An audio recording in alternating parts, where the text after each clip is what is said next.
What up, what up, what up? A2HH Live. We are in the building.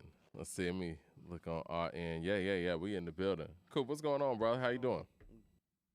I'm good. How are you? I'm doing all right, man. It's a lot going on in hip hop, man. First things first, I want to actually I want to make sure that my thing is going. Yeah, there we go. First things first, man. Prayers up to Crazy Bone. I'm hearing that he's going through a second surgery. I actually just got a text from a friend of mine that the one that set up the interview that we had with Bones DJ. And so yeah, he said that he's having a second surgery today. So prayers up to Crazy. Hope he's able to make it through. I think it's and I don't want to say too much because they're being real hush hush about it. But it has something to do with fluid in the lungs, I believe, lungs or heart area, somewhere in that area. Again, I don't want to misquote, but just prayers up and strength to him and his family, and hope he pulls through. One of my personal favorites, especially as a kid. Yeah, love Bone, love Crazy Bone. Had no idea. Yeah. That's going on. Now. Yeah, that's going on. Prayers up for him and his family, definitely. Yeah, I always felt like musically, like Crazy was always the rock of the group. Like he feels like the core. Yeah. He's very much like, I feel like what Ray is to Wu-Tang is kind of what like Crazy is. I think he's the Method Man of that. He might be both because they're smaller. He might be Meth and Ray. Like he's the hook guy with the voice, but he's also the glue guy. Yeah, he brings everything together, and I know an Art of War specifically. Favorite Bone member? Is he your favorite Bone member? Yeah, he always has. He's most people. I think he's the most popular Bone member. I think Busy is a star to that degree. Busy's like the wild card. I always say like creeping on the come up. Busy was the one that stood out on that effort. I feel like.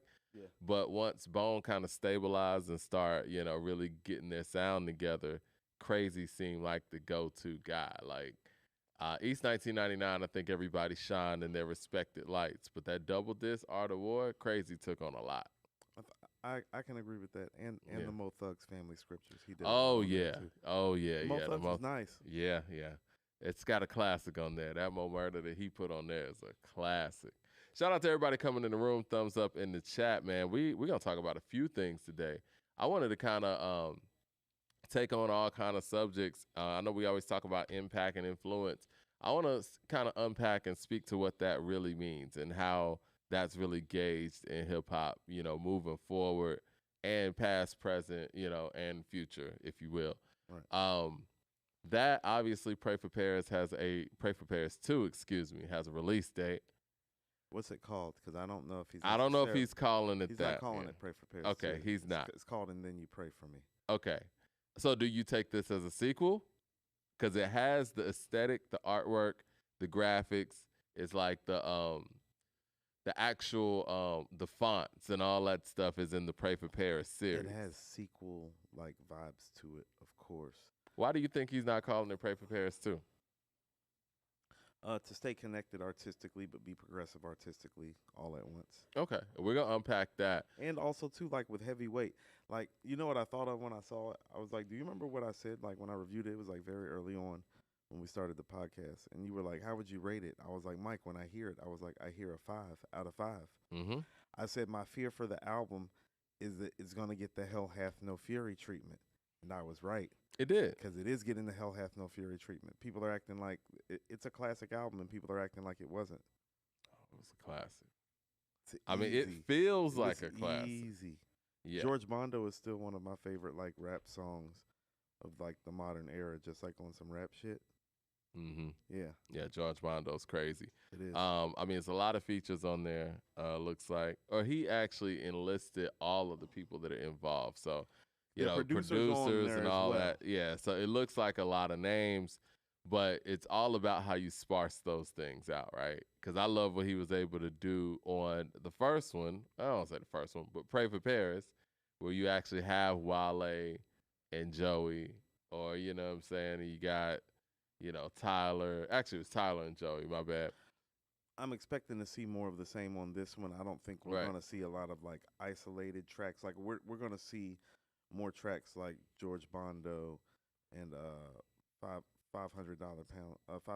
ounces, where it's going to be like pairings of a couple of artists as opposed to what happened on French Toast, where it's just gonna be like Wale and Westside. Right. So I expect it to have like more of that feel. Um, Excited about the feature list though. He knows how to bring them out. This is a guy that we've said during our tenure doing this show that is the best at putting albums together, essentially. Yeah. And Executive producer or curator, as he calls it, in this era. Yeah, he's that guy when it comes to that. And I think he knows, or I know he knows how important this series is, how important Pray for Paris is. Maybe that's why it's not a quote unquote sequel, but it seems like this is, I mean, he's made a lot of great projects, but it's clearly his best project. I think it's the best project out of the camp. Oh yeah, yeah. It's one of the best projects in the era, period. And I think that off the top of my head, I think that KD3 is the only one that I would just straight up put above it without, much discussion. But there's a lot of discussion. I was actually having similar sentiments. I would tell you that the only thing that really stands in Pray for Paris's way is, well, which Nas and hit album do you prefer the most? Because as much as I love Alfredo personally, it's like I do think Pray for Paris is a little bit better than Alfredo. Right. I think it's fuller than Magic. And so I think the argument for the era would be like Pray for Paris, KD3, Magic 3. Like for me, like when I hear something, and Alfredo, those are the albums. Like I don't know what my fifth album would be, but those would be my top 4 albums of this era so far. Well, thumbs up in the chat, everybody. I wanted to kind of start off the show. We kind of talk our sports stuff or whatnot. I saw Damian Lillard was on Cameron and Mace's Is What It Is podcast or show, or however they, position it. It's a show. Yeah, it's a show. It's not a podcast. But anyway, they were talking about a lot, but mostly one thing stood out to me is something that we talked about on this show before, is the fact that Steph being a point guard. And Damian Lillard spoke to some of the things that he feels like would make him a better point guard because he actually has to have the ball in his hands, like point guards do, and still is able to be productive on a scoring end, an offensive end, deconstructing the defense and all of those things. And some of the things that we've said here, because Draymond, and he also said this on the show, he said Draymond's the point guard of Golden State. So I think that to me, that would make Lillard a better point guard than Steph. It feels very. How about this? What Dame is really alluding to is, how about this? LeBron's more of a point guard than Steph has ever been. Your point guard is a person who walks the ball up the floor and sets up your offense. I was telling you before we went live, he does get a chance to do a lot of the Reggie Miller, Rip Hamilton type of things, and those aren't point guard things. Like those are shooting guard things. I mean, to be honest with you, like in a lot of ways, like Michael Jordan handled the ball more than Steph did. Scottie Pippen handled the ball more than Steph did. So when you're looking at it in that regard, this is why I've always told people, well, Isaiah's a better point guard, because Isaiah played point guard. The only time Joe Dumars played point guard was if Isaiah was on the bench, and then Vinnie Johnson, the microwave, was at the 2, and Joe Dumars would run the point because microwave, is there to shoot. Steph's a combo guard. And like Dame said, it would be very interesting Iverson handled the ball more than Steph. Like Iverson actually ran the offense for his team, like for better or for worse. Because we can't say that Aaron McKee was the point guard. Which you know what? Eric Snow was the point guard. And even then, a lot of the times, Eric Snow would literally bring the ball to half court and pass the ball to Iverson. You're right. Yeah. So Steph is, he's kind of in a different stratosphere with that, where he's gotten the ability to kind of be a shooting guard, but still get the props as a point guard. Because even with that whole Magic and Steph conversation, it's like, it's not a conversation if we're talking about the position. It's just not. So, yeah, I'm with Dame on this. But how successful do you think Steph would be in Portland running the point as Dame has for his career? He might score more points, but I don't. Like, to me, Dame is a more clutch player. Okay. Like, if I'm just being honest, and I know Dame hasn't played on the biggest stage, which is the finals, but if the series is tight, or if there's like money on the line, or if there's a game on the line, Dame has shown that it's like not only will he play great in those games, but he'll hit the game-winning shot too. Yeah. You know, like he can say that, and so I don't think they would fare too much differently. You know what this reminds me of? This reminds me of the Kevin Garnett, Tim Duncan thing, where it's like, well, if you just swap the players, it's really the same results, in my opinion. Tim Duncan is considered to be a top 10 player. I told you, KG is really not that far off, and a lot of it is the rings. That's the organization. Yeah. Organizations cost for a lot. Yeah, it is, because they account for a lot, rather. How about this? If I was taking a point guard from this era, I probably would take Dame. But to be honest with you, that's because he might be the most clutch player in the league, though. Mad Max says Dame chucks up shots. He is not more of a point guard than Steph. They both are shooting guards who play point. I think a lot of that's the error. I think that's the error too, Mike. A lot of that's the error. What is the thing, though, Mad Max? Who actually runs the point on Portland then? At least we can identify on Golden State that Draymond pretty much runs the point. We see that even in the stats. Who is the actual point guard in Portland then if it's not Dame? Very valid point, Mike. I know Mad Max just be saying stuff, but hey, we got to, Glad you said it, not me. Mad Max also says, excuse me, Western Conference Finals, Steph versus Dame. Steph smoked the kid, and Dame had the lead had the lead in the fourth in all them games, and Steph outplayed him in the clutch. See, that's what I'm saying. So that's when one great player is playing against one great team in a series. It's going to look that way. Yeah. Because Steph isn't the only one. How about this? If Mad Max actually watched basketball, Klay Thompson was guarding Dame more than Steph was. Klay 6'7". This is Klay before the injury. You know what I'm saying? This is Klay that's an all first or second team defender before the injury. Nobody on Portland's guarding Steph like that. You get what I'm saying? There's no Draymond to reinforce or back up should Dame get past a Klay or a Steph either on Portland like that. So Mad Max needs to understand basketball.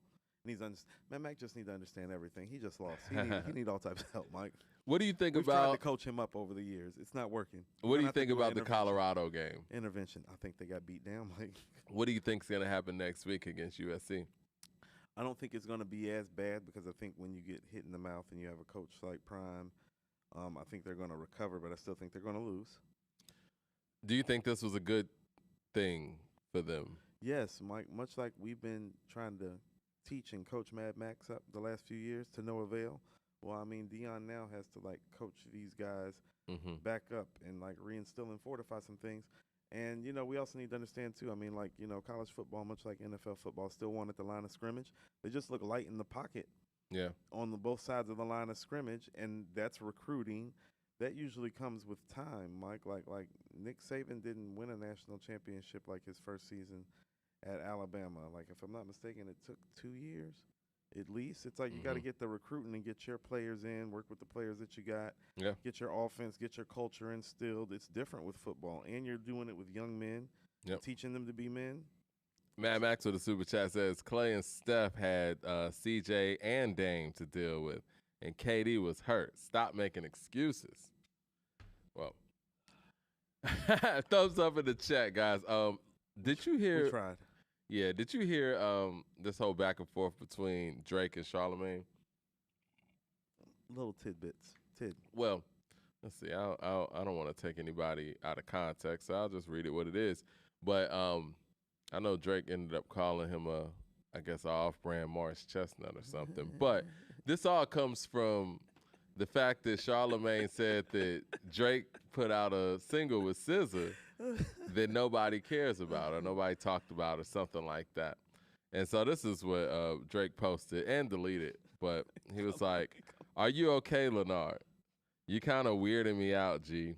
Like you're really obsessed with me or something for years. Like you look in the mirror and wish that you saw my reflection type-ish.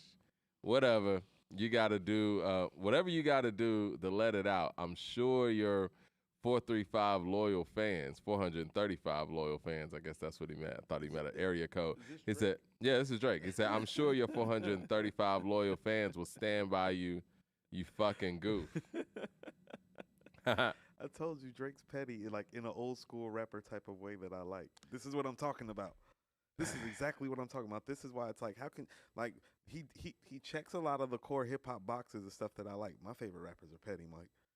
Yeah, yeah. I mean, listen. Rappers are petty. They're emotional people. Most artists are petty because they're artists. They're emotional, and so they react quickly. Well, I guess we got to ask ourselves too. And this is a game of the dozens too. Like rap in a lot of ways is the dozens. You know what I'm saying? We got to ask ourselves though. At this point in 2023, you know, okay, if Drake's not your cup of tea, fine. But we can't be talking to Drake like it's 2012 now. Like he's earned that. And he's earned that ability to say, to puff his chest out. I mean, you know what I mean? Like, not a lot of people have done what he's done. And so for Charlamagne to even come at him at this way, at this juncture in his career, it does come across as something else. It's very problematic. Yeah.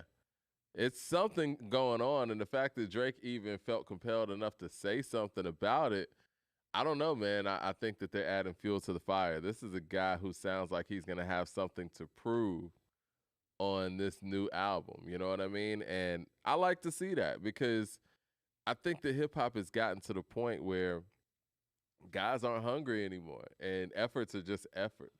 They don't mean anything anymore. People don't have to be as hungry as they used to be anymore because there are so many other things that you have to do now in terms of branding to make your money. Even when I saw even in the threads when I think you posted about and then you pray for me coming out. And people were in the comments like, and I know the merch going to go crazy because that's part of the game now. Yeah. And the artists know it. The fans know it. It's just kind of what comes with the package. So in a lot of ways, it's like, I hate to say it, it's like I'm not saying you should be happy just getting 3 or 4 songs on a 14-song album, but you should be expecting that. The music doesn't seem to be the core focus anymore, and when you have somebody who feels like they still have something to prove that's at this level, I think that's a good thing. And I think that's one of the reasons why we continue to push our talented artists. Like when we talk about the shortcomings that, J. Cole has, or when we talk about Mr. Morale and those things. Like, it's a push. J. Cole's shortcomings are production choices. Yeah. As in himself as the producer all the time. That's his issue. You don't think his output? Like, no, we've identified that as the issue, Mike, because look at the way he has blistered these features on everybody else's beats. So it's just the beats. Name the last time you didn't hear him catch wreck, Mike. No, you're right.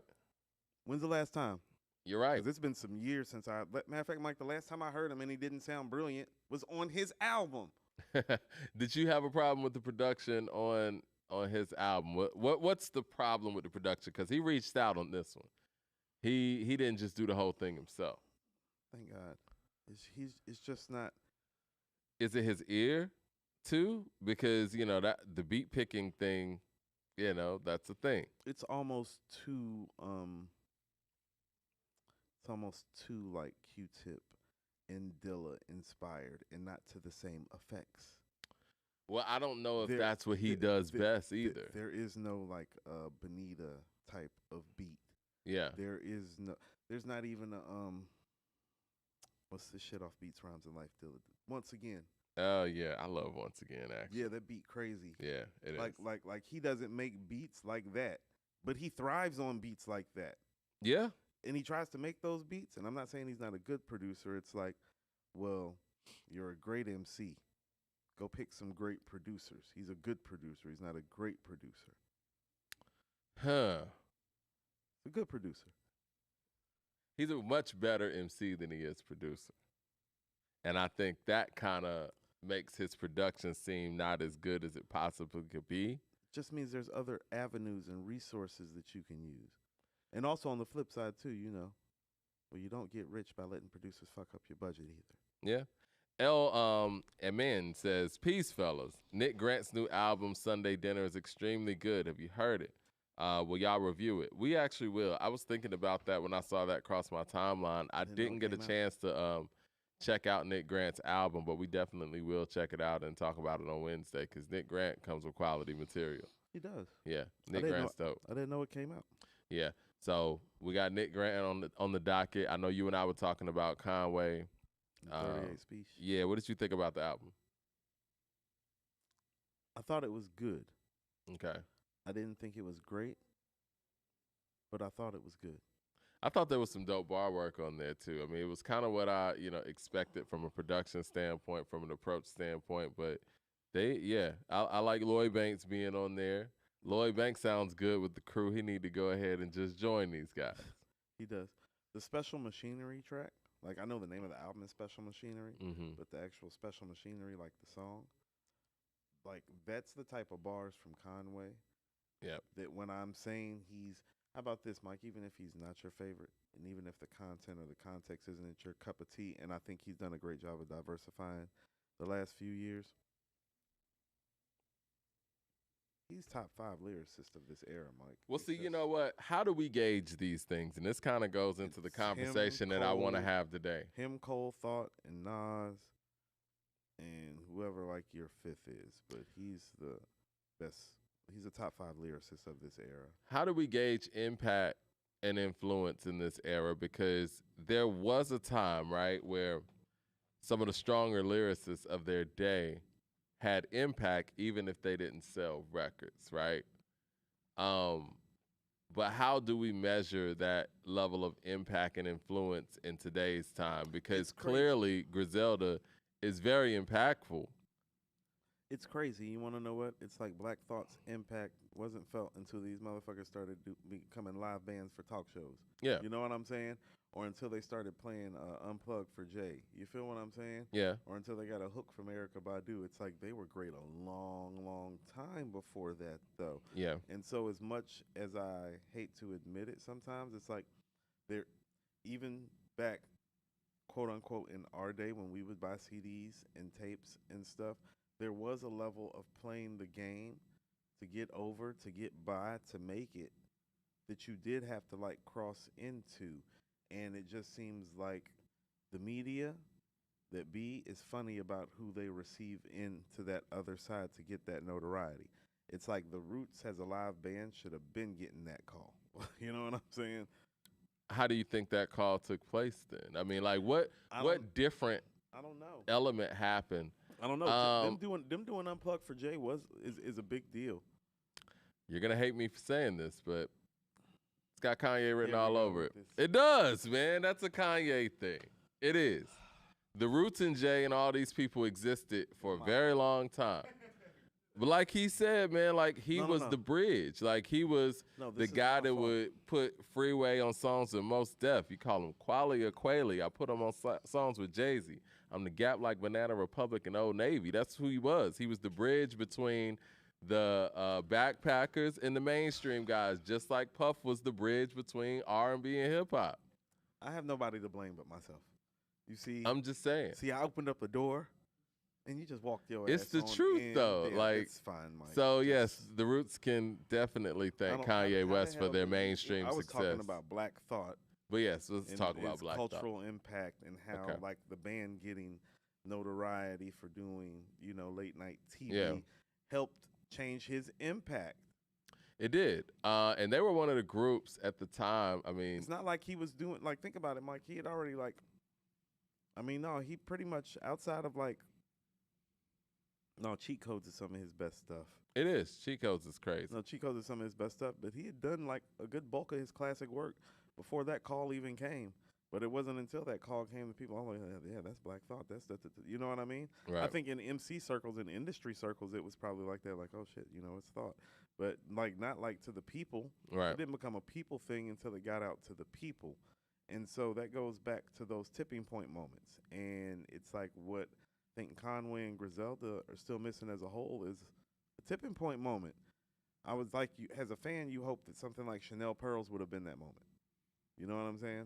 Yeah, it's hard to really identify that moment with the Roots, though. I think, again, it's a confluence. Well, tipping points come by confluence. yeah. Tipping points occur by a confluence of circumstances, not Kanye. That's how tipping points occur. Confluence, not Kanye.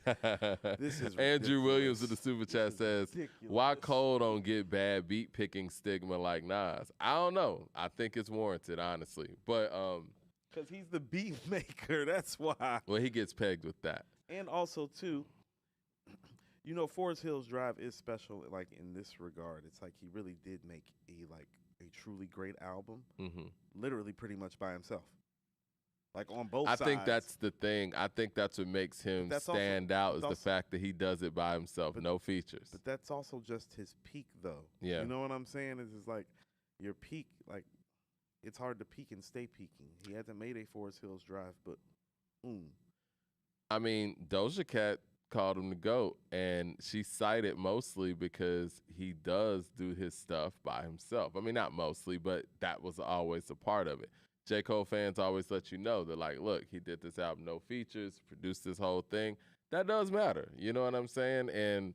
But when you start stacking it up to where he possibly could be, if he did collab, at least on the production end, you feel like, okay, well, maybe somehow this narrative could be holding him back artistically.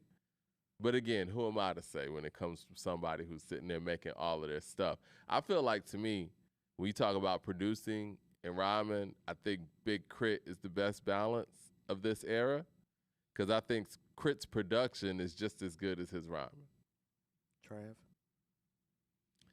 Trav has so many people in there. I don't know. Like, you know what I mean? Like, I don't even count him. You got Sahai in there. You got You got Sahai in there. You got Mike Dean in there. You'll have like Metro. You'll have Hit Boy in there. But when it comes to Big Crit, it's pretty much just Crit and the mic. It's not a lot of collab. And Crit's one of those producers too. I wish that more artists would work with. Because I remember he did a beat for T.I. one time. Shit was hard. How about this? I'd rather get a beat from Crit than get a beat from Cole. Of course. It's not even close. Yeah, Crit's more... He's more David Banner. I was going to say, I think he's a better producer than David Banner, and that's saying a lot, because I think David Banner's an excellent producer. Way? Yeah. I get a Crit beat before David Banner beat. I'm not doing that. Yeah. David Banner's proven, though. He got Tip Drill. He got Rubber Band Man. I mean, I was thinking, what's the Flip record? Oh, Like a Pimp. That's there. Yeah, that shit's hard, too. That shit crazy. Yeah. See, that's what I'm saying. Yeah, David Banner got joints. Yeah. Michael Williams with the Super Chat says, did you ever run Black Thought and Lupe through the rubric? What separates them in terms of lyricism? Yeah, in your opinion, what does separate Black Thought and Lupe in terms of lyricism? I think Thought connects in a more reality-driven way. Like Thought does a lot of intelligent street rhetoric. Yeah, I figured you were going to go there. Because he does have that hardcore street edge. I don't know if it's a vocal thing. It's not just vocally. Yeah. It literally is the rhetoric. It's what he's saying. You ain't dealing with no amateurs, homie. Philly ain't known for cheesesteak sandwiches only. You know what I'm saying? Like, that's different. Like, Lupe don't really talk like that. Do you think Lupe is more of a gifted, pure lyricist than Thought, where Thought could be more all around? More gifted than Black Thought lyrically on the mic? I mean, we're talking about two top-notch MCs, period. More gifted? They're very gifted, both of them. I think Lupe might be a better writer. Okay. If you're talking about the actual, like, writing aspect of it, like conceptually speaking, like the ability to, like, conceive an idea as a rapper and write it out, it's like, yeah, but just like on some like bar for bar, no. Like as a writer, yes, but as a rapper, no. If that makes sense. Does that make sense? Mm-hmm. Mad Max with the Super Chat says, KG was never Tim Duncan, Coop. Coop be wearing he said, Coop be wearing glasses but want to rely on the eye test. KG was just flashy. Duncan played real basketball, not Rucker Park jail ball. Pause. Who said that, Mad Max? Yeah. Mad Max don't know nothing. I think KG's more than a Rucker style player. I mean, KG had all the fundamentals. Hey, great defensive player. To break it to Mad Max, look around the league. There's way more KGs running around than Tim Duncans, and there's a reason for that. He's actually the hybrid for like what pretty much exists now, because he was a 6'11" guy that could do everything. Stretch the floor. There were playoff games, Mike, where he bought the ball up the court for Minnesota and initiated offense. Tim Duncan ain't never do no shit like that in the playoffs. One could say that Tim Duncan was, a benefit from a great system. Yes. And, again, there's nothing wrong with that. That's no knock or anything, but it does matter where you get drafted. I feel like if Carmelo Anthony would have gotten drafted to the Detroit Pistons, he would have a whole different career. They'd have a dynasty on their hands. Yeah, he would have won rings out the gate. He would have been under 25 with multiple rings. Might have kept Wade from his ring. Possibly. So, and I think that just playing under somebody like Larry Brown and playing under a system with the talent that he has, I think that would have upped his all-time greatness significantly, right? And we're just talking about one pick. We're talking about one organization. Organizations matter. I mean, I truly don't believe if Mano Ginobili played for the Atlanta Hawks, he would be the guy that he is. Oh, no. You know what I'm saying? So playing in those systems actually matters. You know what I mean? That's not just one of those things that, people say. Web Visibility with the Super Chat says, Black Thought gave us the most epic freestyle of all time on Hot 97. Lupe could never give you bars like that. Don't say never when it comes to Lupe. But he hasn't given us a freestyle like that. So we got to just deal with what is. Like, even though his name is Black Thought, he never veers into the spectrum that Lupe veers into, where you can get clouded or shrouded in the wordplay or the diction. Yeah. One could say, though, I just want to not lose this train of thought and keep your train of thought. One could say, even with the Hot 97 argument, Black Thought doesn't have a mural either. I just want to play devil's advocate. Go ahead. But here's the thing. It's like, okay, so on the flip side to that, it's like, well, it's like this. Black Thought is more in the vein of Rakim, in the sense that it's like the lyricism is extremely high and effective, but you understand every single thing that he's saying still. Mm-hmm. And for me, that's harder to do than write something like Mural and lose people sometime. Like the connectivity. Because when people talk about Lupe, well, they bring up Mural. Oh, but he made Mural. It's like, no, I get that. Now connect with everybody else that doesn't like necessarily engage in that style of rap. You know what I'm saying? Right. Mad Max to the Super Chat says, Tim Duncan in year 2 beat Karl Malone and won a chip. And Mike, that system wasn't ish without Duncan. Pop never won without Duncan, and he ain't made the playoffs since Kawhi left. Duncan made Pop. I'm not going to argue that. I think Duncan is Popovich's Tom Brady to, Bill Belichick. I get that. And all I'm saying is, if you were to give Bill Belichick Peyton Manning, or if you give Popovich Kevin Garnett, guess what's going to happen still? Yeah, possibly the same thing. Like Kevin Garnett's an MVP, a Defensive Player of the Year, I think a rebounds leader one time, like all first defensive team like 9 times, all first team. Man, back in the day on those NBA Lives, man, he used to be like ranked a 99. Like KG had the highest rating. I mean, Mike, like the starting 5 for his era, in my opinion, is Iverson and Kobe in the backcourt, and him, Duncan, and Shaq. That's my 5 from that time period. Jay Short with the Super Chat says, I always feel uncomfortable when people say Lupe rhymes over people's heads. If you don't like his music, that's fine, but why should we penalize an artist because fans have a short attention span? Because you make music for fans. So you make music to connect. Well, we rate guys because of connectivity. We just got through talking about A$AP Rock, right? And his lyricism from a contextual standpoint or just from a technical standpoint is rated the highest. But the connectivity isn't there like it is with maybe like a Styles P or something, right? Like it matters, If Styles makes something that you feel, that kind of goes over the technical aspect. And I'm not saying that Lupe is all techniques, but I do get what you're saying that, songs like You Got Me and, Never Do What They Do, it's like, it matters to be able to have those in your catalog. Illadelph Half-Life just celebrated an anniversary, too. I was about to say, Mike, the joints on Illadelph are really what I'm talking about. It's just like, no, that's high lyricism, but they're like street records, but it's a live band. Like, it's like Thought covers a lot of bases. Like, there's a lot of great records on there, like the intro, Respond, React, Concerto of the Desperado, What They Do, Push Up Your Lighter, No Pretender, You and I Verse with Common, The Joint with Q-Tip, The Hypnotic with D'Angelo, Clones. They got joints on there. Got joints on there. Another 1996 album that kind of got buried in such a great year. I mean, it didn't get buried, but you know what I mean as far as its all-time legacy. there was this dude that I went to West Charlotte with. His name was James. James sounded just like Andre, and I can remember he tapped me on the shoulder during English class when we were in 10th grade. He was like, "Did you hear the Roots album?" I said, "That's one of the best albums I've ever heard in my life." Wow. This is 1996. And he was like, "It is. It's like that." Like, it was one of those things that us is like, how about this?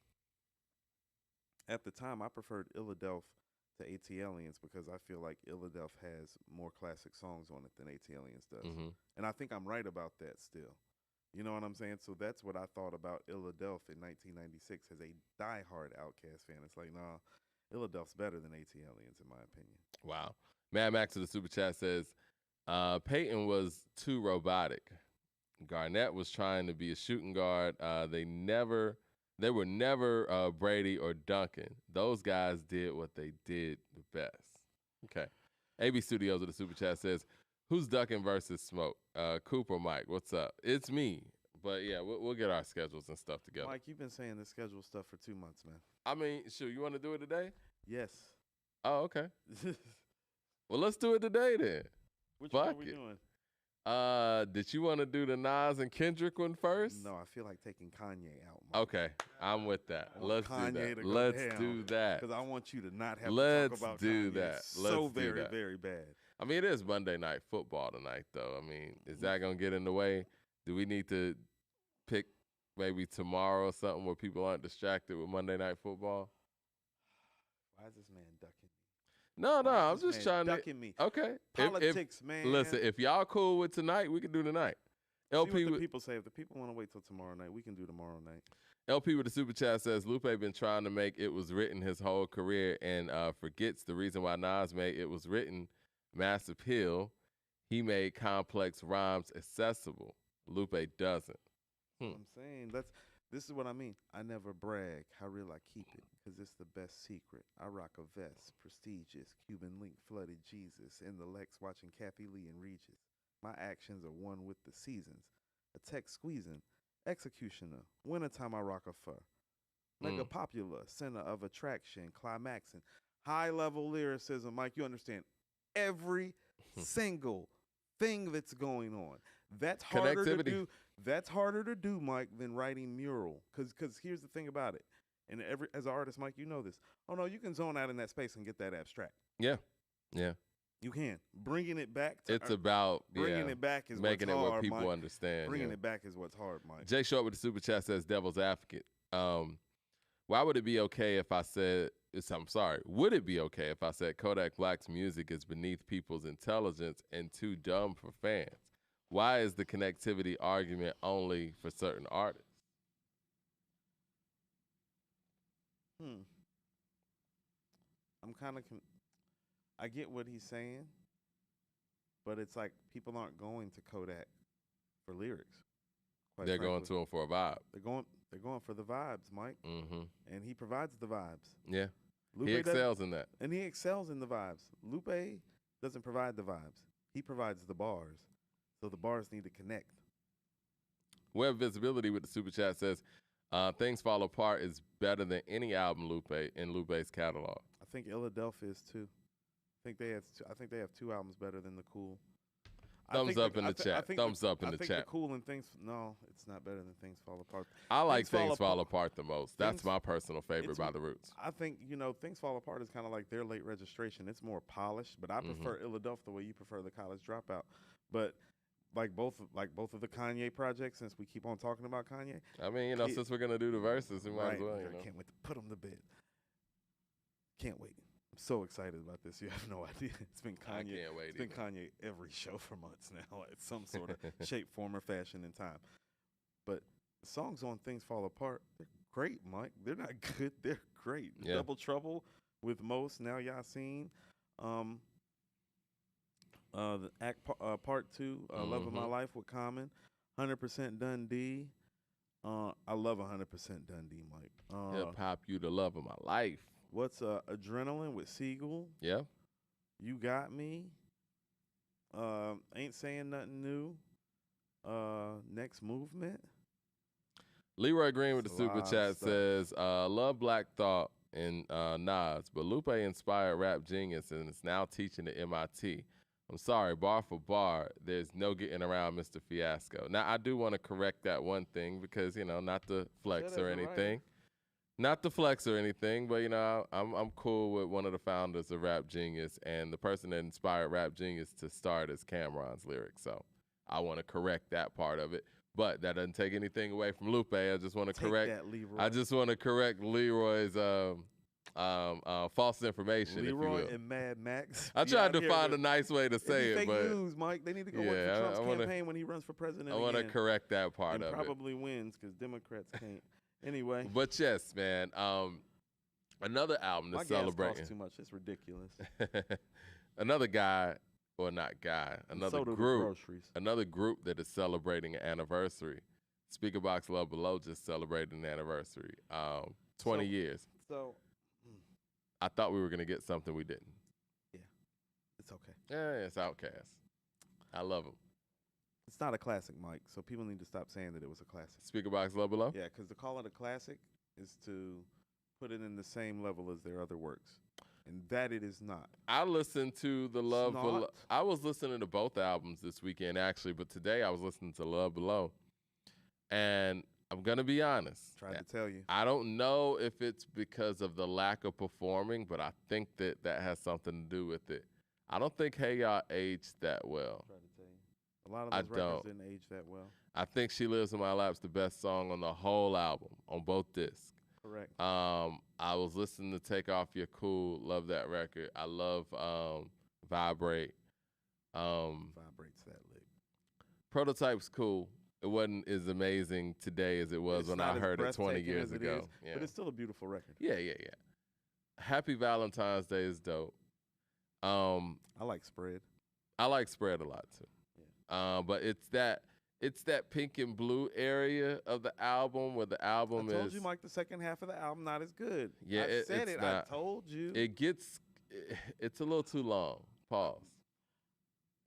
I said that. And what do you think about the My Favorite Things thing?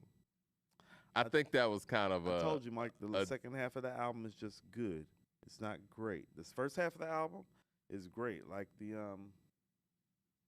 Happy Valentine's Day, Spread, Prototype, She Lives in My Lap. Mm-hmm. Even, I told you, Mike, After Roses, Outside of Vibrate, and A Day in the Life, a little touch and go. But, it is 13 times platinum, and congratulations for that. That's baller. Yeah. Bossy. Yeah, it's big awesome. time. That's a good way to go out, right? Shout out to ATL. Right. Firebird Phoenix. Shout out to Firebird Phoenix in the building with a dope-ass album out there. He says, lyrically, you can add complexity, but the KISS rule, keep it simple, it's stupid, is always in play. It's like salt in cooking. You can always add to taste, but if you do too much, you can't remove it. I mean, Mike, part of why this podcast works is that it's called According to Hip-Hop. Keep it simple, stupid. Yeah, Mike, look at look around you. Instagram, TikTok, Facebook, simple, stupid, works. You don't have to think about too much. If you're overthinking it's already you're thinking wrong. It's right in front of you. Michael Williams with the super chat says, has Lupe made a song better than Feel by Kendrick?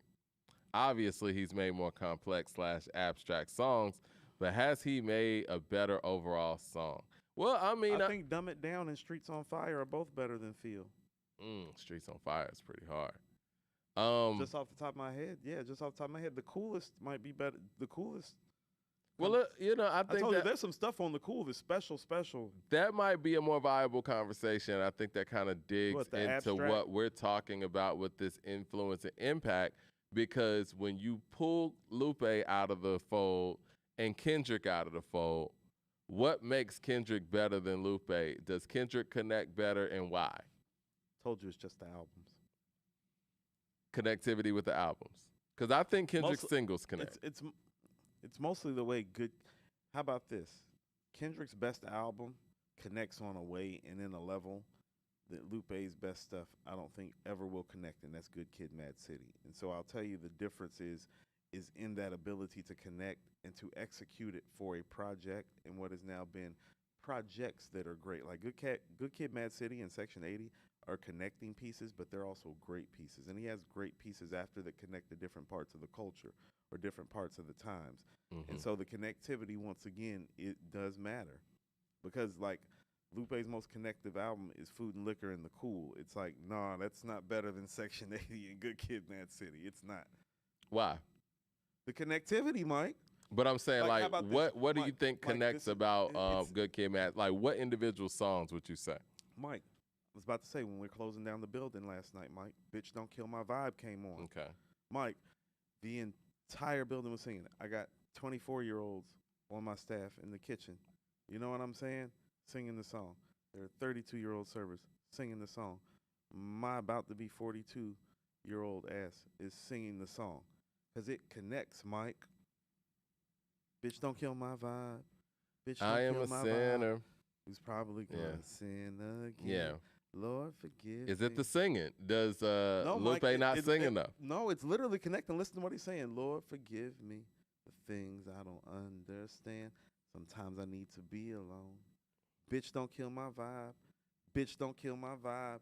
Who the fuck can't relate to that, Mike? You have to relate to people and connect to people. That's one of those records. It connects to everybody. Yeah. And it's the type of record that when you hear it, it makes you want to hear the song after it and then the song after that. It has a steamroll type of effect as a song. Those are the songs that Lupe misses. It has nothing to do with skill, has nothing to do with will, has nothing to do with writing ability, lyricism. Do people feel you when the words come out of your mouth? It's that fucking simple. Mike, Tupac. Yeah. Jay Short with the super chat says, low-key Big Boy disrespect again, talking about the non-rap music instead of speaker box. It's how we've been trained to think that Andre is first and Big Boy is an afterthought. The love below is mid. I'm going to get to that comment. Mad Max with a super chat says, I mean, if we're comparing Lupe and Dot, look at Lupe clone to a degree in Ab Soul. I always thought Ab Soul was better than Dot, but Dot connected better because Dot isn't some complex rapper that they peg him to be. I can agree with that because I personally like Ab Soul's approach more, but again, Kendrick's music connects. Right.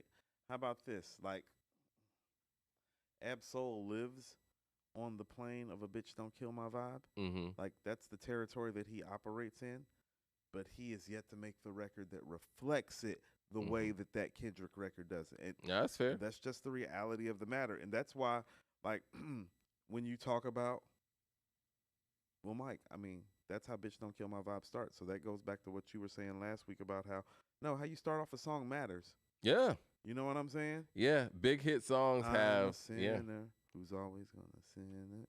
Yeah. Mad Max of the super chat says, and shout out to Dumb It Down on his podcast. He exposed how overrated of a lyricist that Dot was. Shout out to Dumb It Down. I haven't checked that out. Got to check that out. Yeah, the Haters Ball. The Haters Ball. Shout out to the Haters Ball. Shout out to Dumb It Down. I love it. It might be time. Have you pulled up on the Haters Ball yet? No, I got to do that. I want to pull back up on the Haters Ball. Love those guys. We had fun when we talked, man. Those dudes kept me up like way longer.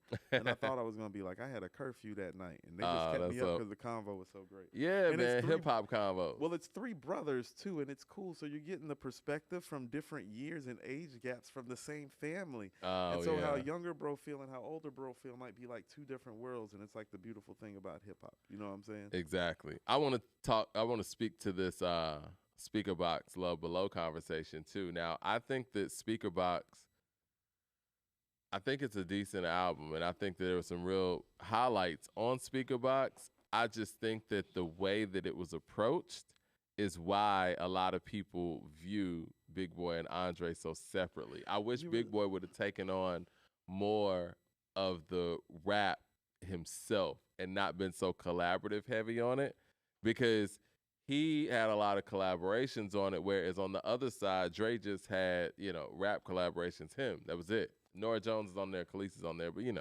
I think both the albums just too damn long. Yeah. That's what's wrong with the albums. The albums are too long. Both of the projects extend themselves way too much. I agree. Like both of those albums could have been much better served being 12 or 13 songs. Yeah. I loved Killer Mike's appearances on Speaker Box, though. It was a coming out party for him. I liked them. I didn't love them. I liked his verse on Bus. I liked his verse on Flip Flop Rocks with Jay. Can I tell you the truth? My biggest problem with Speaker Box is actually the production. It's not even the collaboration. I feel like the production should have been bigger and better for Big Boy. I agree. Like you were looking for like more of a reset. How about this? I was looking for more of West Savannah, quite frankly. Mm-hmm. And I got more like Humble Mumble from Stankonia. You know, I want to say something to that because I feel like... Right? Am I wrong? No, I agree with you. Because I feel like even ghetto music sounded kind of like a rehash of Bonds of a Bad Dad. And I like ghetto music. I like ghetto music too. But I think that what Big Boy got trapped into was giving the fans an Outkast feel. And that's where Outkast sonically was at the time. And he couldn't go do, like you said, the West Savannahs and do him because of where they just took it with Stankonia. Well, how about this? Because Big Boy has always had to be the steely street one of the group. Right. We don't know as much about Big Boy, the person, as we do about Dre, because Dre is more introspective, reflective, and shares his thoughts more freely. Right. And so I wanted to find out who Big Boy was on Speaker Box. And I think that was where he could have done better as an artist, but mostly the production. But I feel like the moments that we did get that are the shining moments of the album. Yeah. The Unhappy. Yeah. That's what Unhappy, I'm talking about. No, hold on, Mike. This thing it only gets rougher. Knowing, yeah. Knowing. No, those might be the two best the records way on you there. move. Yeah. When he's doing him, those are the shining moments. No, Mike, I love Bowtie, though. You like Bowtie? I love Bowtie. Crocodile on my feet. I like when he goes in that lane, too. Yeah. Because that's his lane. Yeah, that's what I'm saying. I could have even dealt with, more Bowtie. Yeah. I think the collaborations, for me, kind of were the downside of the album. For the most part, outside of Killer Mike and Jay, of course. But, like that record with Ludacris and everybody else on it. How about this? You know how we talk about what makes the Purple Tape so special is everybody bringing their A game? People definitely did not bring their A game to Speaker Box, Mike. Yeah, Big Boy did. I wish he could have done more rapping, though. Again, I don't like the fact that Big Boy was doing 2-verse songs either. You know what I'm saying? Like, this was his time to actually shine as a soloist. And I guess I feel like with the collaborations or being so collaborative heavy, it kind of showed that he still was kind of approaching it like he was in a group. You know what I mean? I'm cool with the 2-verse songs, because I think that's where music was starting to go anyway. Mm-hmm. And I think Big Boy is somebody who watches culture and watches music and kind of seen that. But it's still going to be the production for me, Mike. Leroy Green with the super chat says, Lupe can dumb down or connect to a simple idea, but there is a Lupe and even some of his students, he said, but there is a Lupe and even some of his students that are none of his MCs can match bar for bar levels. I mean, we know that. Oh, man, people got overall, they got Kendrick over Lupe 51% to 48%. That's what I'm saying, Mike. You asked me what the difference is. It's like, oh, no, the albums, that connectivity of those albums. I mean, I think if they're both on the same song, Lupe comes with the best verse, right? Yes. Okay. But this is what I'm saying. So ask them to create a concept album. Is Lupe's concept going to be better? Yes. Are the songs going to be better? No. Well, I want to look at how about this? Isn't To Pimp a Butterfly something you hope Lupe we know Lupe can conceptually conceive To Pimp a Butterfly, but can he execute it? Can he make it all right?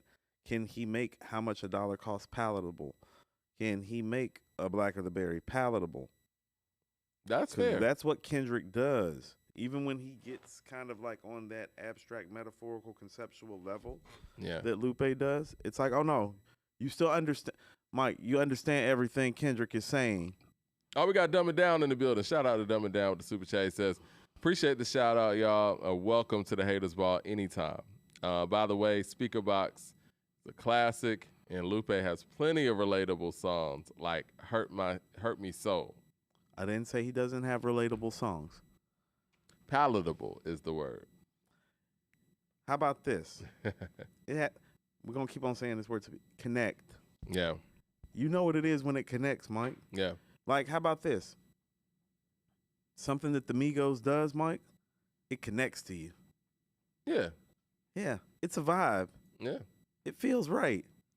Mike, like when Jumpman came on last night and I was like, no, I'm like, this is a classic.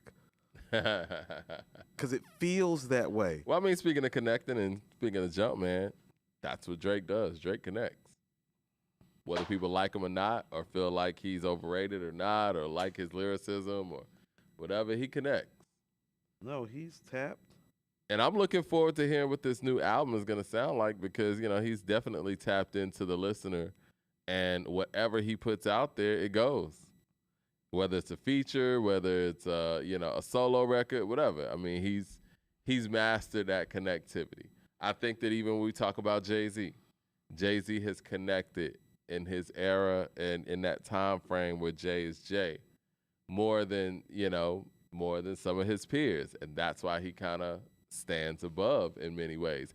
Biggie connected. Pac connected. People have to understand what you're putting down, Mike.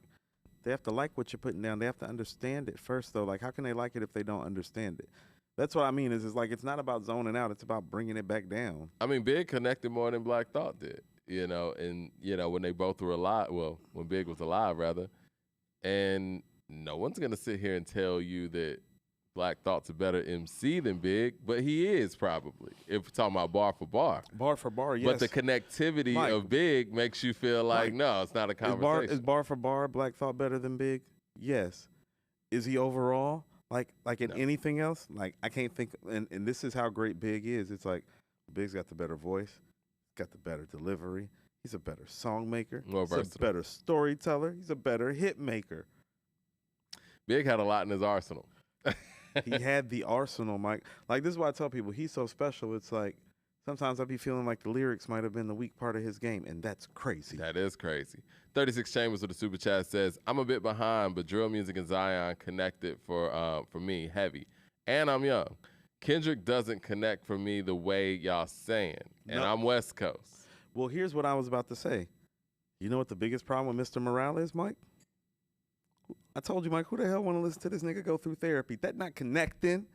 Well, someone in the chat asked, connecting to who? We talking about connecting to a broad audience?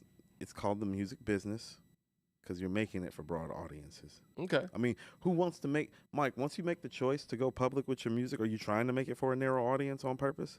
Because if you are, you're in the wrong business because it's a business.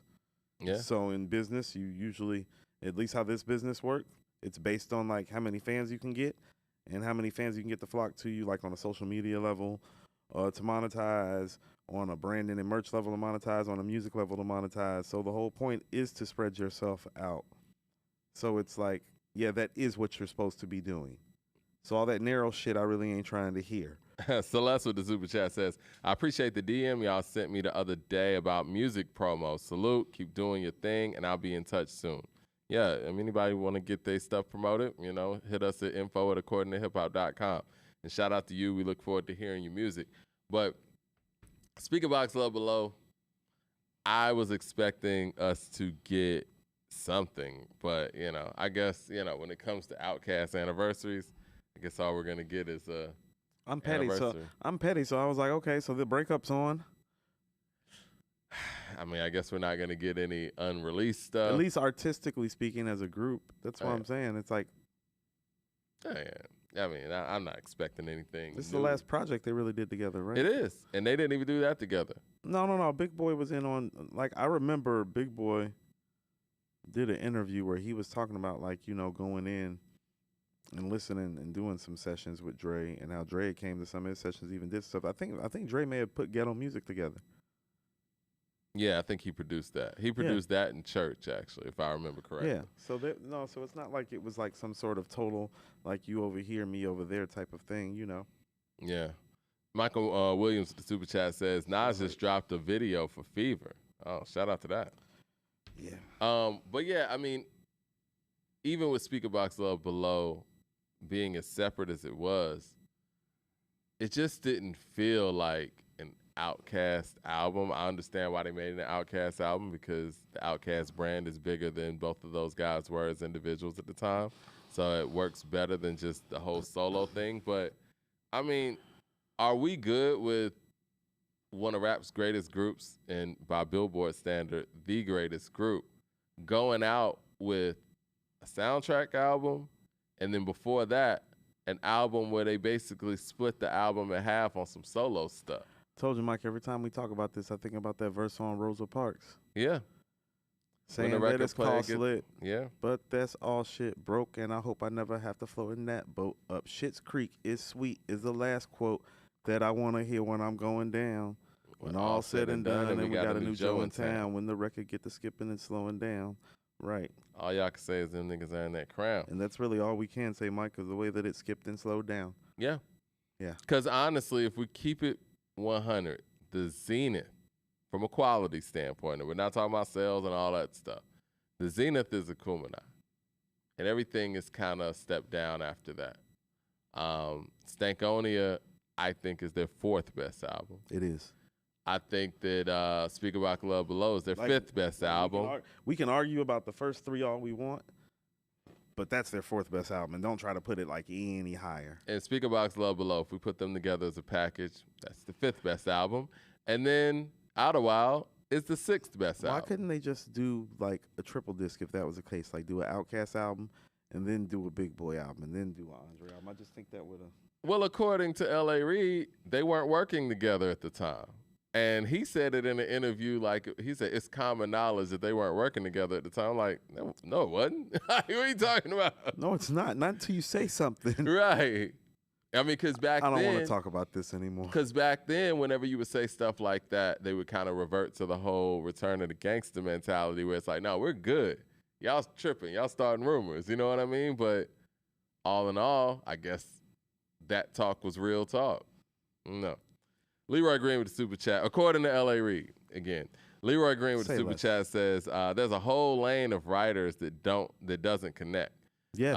That people love aside from Lupe, to Aesop, to Ghostface, a Supreme Clientele album. That's a lane. Ghostface still has Shay Shay Ghost on Supreme Clientele is not a lane that these other guys that you're talking about exist in. That's wild. I think Supreme Clientele connected. Leroy be talking crazy. Is Shay Shay Ghost not a big record? I thought it was. Damn that, Mike. You made Iron Man and Bulletproof too. And Fish honestly, Scale. Let's keep it a buck. And I love Impossible. Ghost. Ghost is my favorite Wu-Tang member. Started off as meth. But Supreme Clientele, after that, that's when Ghost became a star. With Ghost the golden arm and all this stuff. Right, the gold eagle so and all I can't say Supreme Clientele didn't connect. That's what made people excited about Bulletproof Wallace. That's why he's on the Special Delivery remix. That's what made him jump out as a soloist and not just one of the Wu-Tang guys. Supreme Clientele was important. He made one. How dare you, Leroy? 36 Chambers with the $20 super chat showing love. He says, the crazy thing is the whole generation that says Stankonia is their best work. We cannot like how Outkast went out, but that speaks to why they're considered the best group. Yeah. When their worst work is seen as some of their best. Yeah, those kids still don't know shit though. It's not anywhere close. I think it's the approach though. I think it's timing. I think that also, and we've spoken to this when it comes to Ludacris's career. 2000 was just a time where if you were in the Rolodex and you're about to drop an album, records were selling in 2000. You were going to get a push in 2000. And I think that the timing of that time period was just more conducive for album releases than 1996 and 98 and even 94 were on a mainstream level. A lot of that is because of what? How about this? Still in the mid-90s, it was a big deal if you went gold. Mm-hmm. So, like, when you're seeing like Ludacris, Nelly, Ja Rule sell these albums, no, Mike, that's because 94, 95, and 96 happened. Mm-hmm. Like, it was just a building block. But it was the greatness of those projects and the word of mouth of it and the way that it transformed hip hop and made it more of a widespread cultural thing that made the investment from the record companies get greater. Exactly. The which budgets made the got marketing and the promotion and the budget got bigger. Yeah. And The thereby MTV coverage was bigger. Right. It's like, no, like the way, how about this, Mike? The way Ready to Die got promoted and the way Life After Death got promoted, that was two different hip-hop worlds we were living in. The way that Aquemini got promoted in relation to Stankonia is two different worlds. And we're talking about 2 years apart. Mike, it's 3, 2. Yeah, 98 to 2000. It's not even a full 2 Yeah. years. Yeah. So it's a whole different world. It's a whole other lane. Yeah. And it's not because of the music per se. It's the timing. Yeah. You know what I mean? Like, I will say this. I do think on Stankonia, Outkast approached Stankonia with more of a single mentality. But honestly, I'm only really pointing to Miss Jackson. Because is Miss Jackson that much more, is Miss Jackson, excuse me, much more of a radio single than Rosa Parks is? Because I think they both are on a similar level with that. How about this? The thing that I do love about Stankonia is that all those singles are big, but they still feel like organic Outkast songs to me fundamentally. I really do think that because of the things they have been through in their personal lives, that Miss Jackson is still organic. So First So Clean, Mike, is some special Big Boy. It's the last great Outkast song. Like that's some special Outkast shit, Mike. You know what I'm saying? Yeah. Bombs Over Baghdad might be their manifesto, Mike. Yeah. Of who they are as a group. And so I find all of that to be organic and to be them. I find the album to be too long and a little disjointed at times. Yep.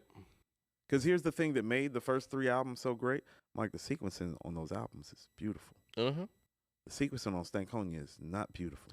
It feels like it's chaotic for a reason. And I only say that because we know who these guys are. Gangsta Shit is record number 20. But Gasoline Dreams is how you start off your album. Wrong. Where would you have made changes on that? I would have started off the album with Gangsta Shit. Really? Yeah. I don't know about that. I would have went into Gangsta Shit, and then I would have went into So Fresh, So Clean.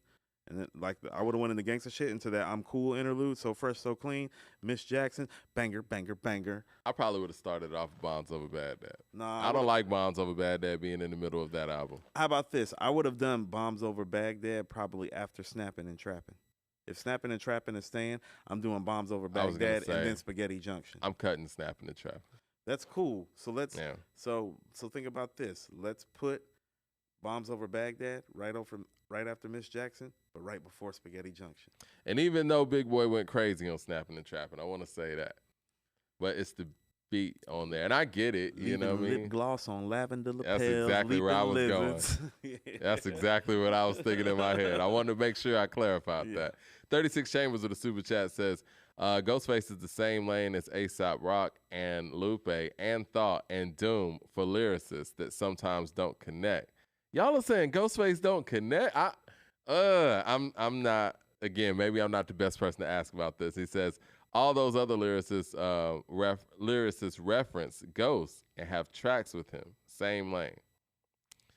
I think Ghost connects, though. I think Ghost's storytelling makes him a connector in ways that some of the other guys aren't as big of connectors, not to mention he got some hit records on top of that. 36 Chambers with the super chat says, Stankonia is chaotic intentionally. I feel that way too. They are true innovators and creators. That's what makes Outkast such a beautiful project to the freedom/versatility. You know, I don't know if I can prescribe to that because this is what I mean. So when you're saying it's chaotic on purpose, no, it's an album. It's supposed to be together. It's supposed to be cohesive. It's not supposed to be chaotic.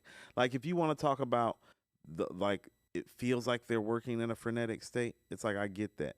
But what I'm telling you is that the sequencing feels chaotic.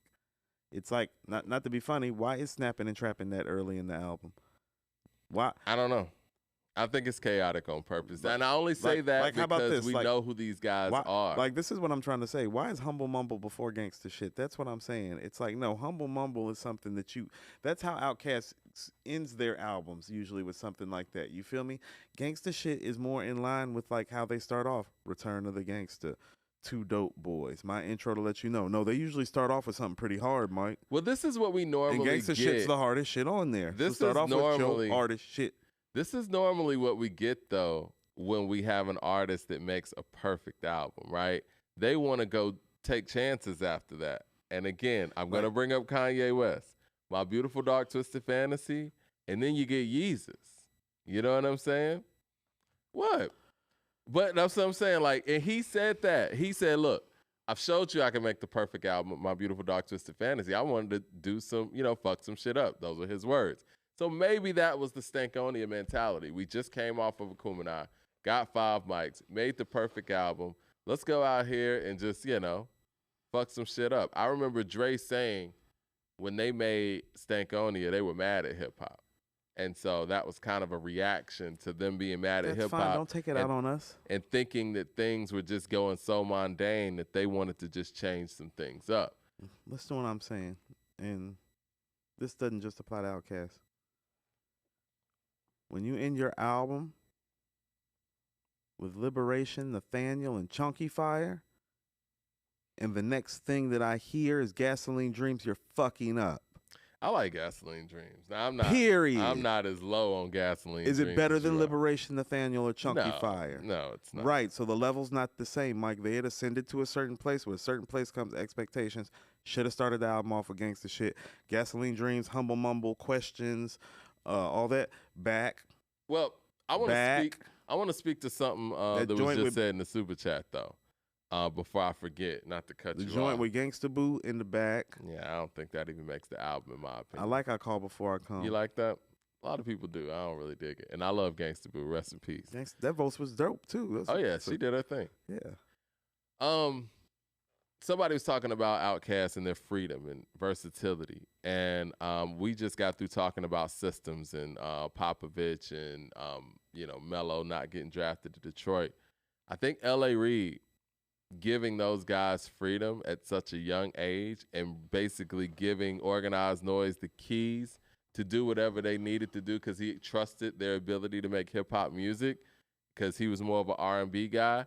I think that is imperative to the group that we ended up getting with Outkast because when L.A. Reid left the fold, they stopped.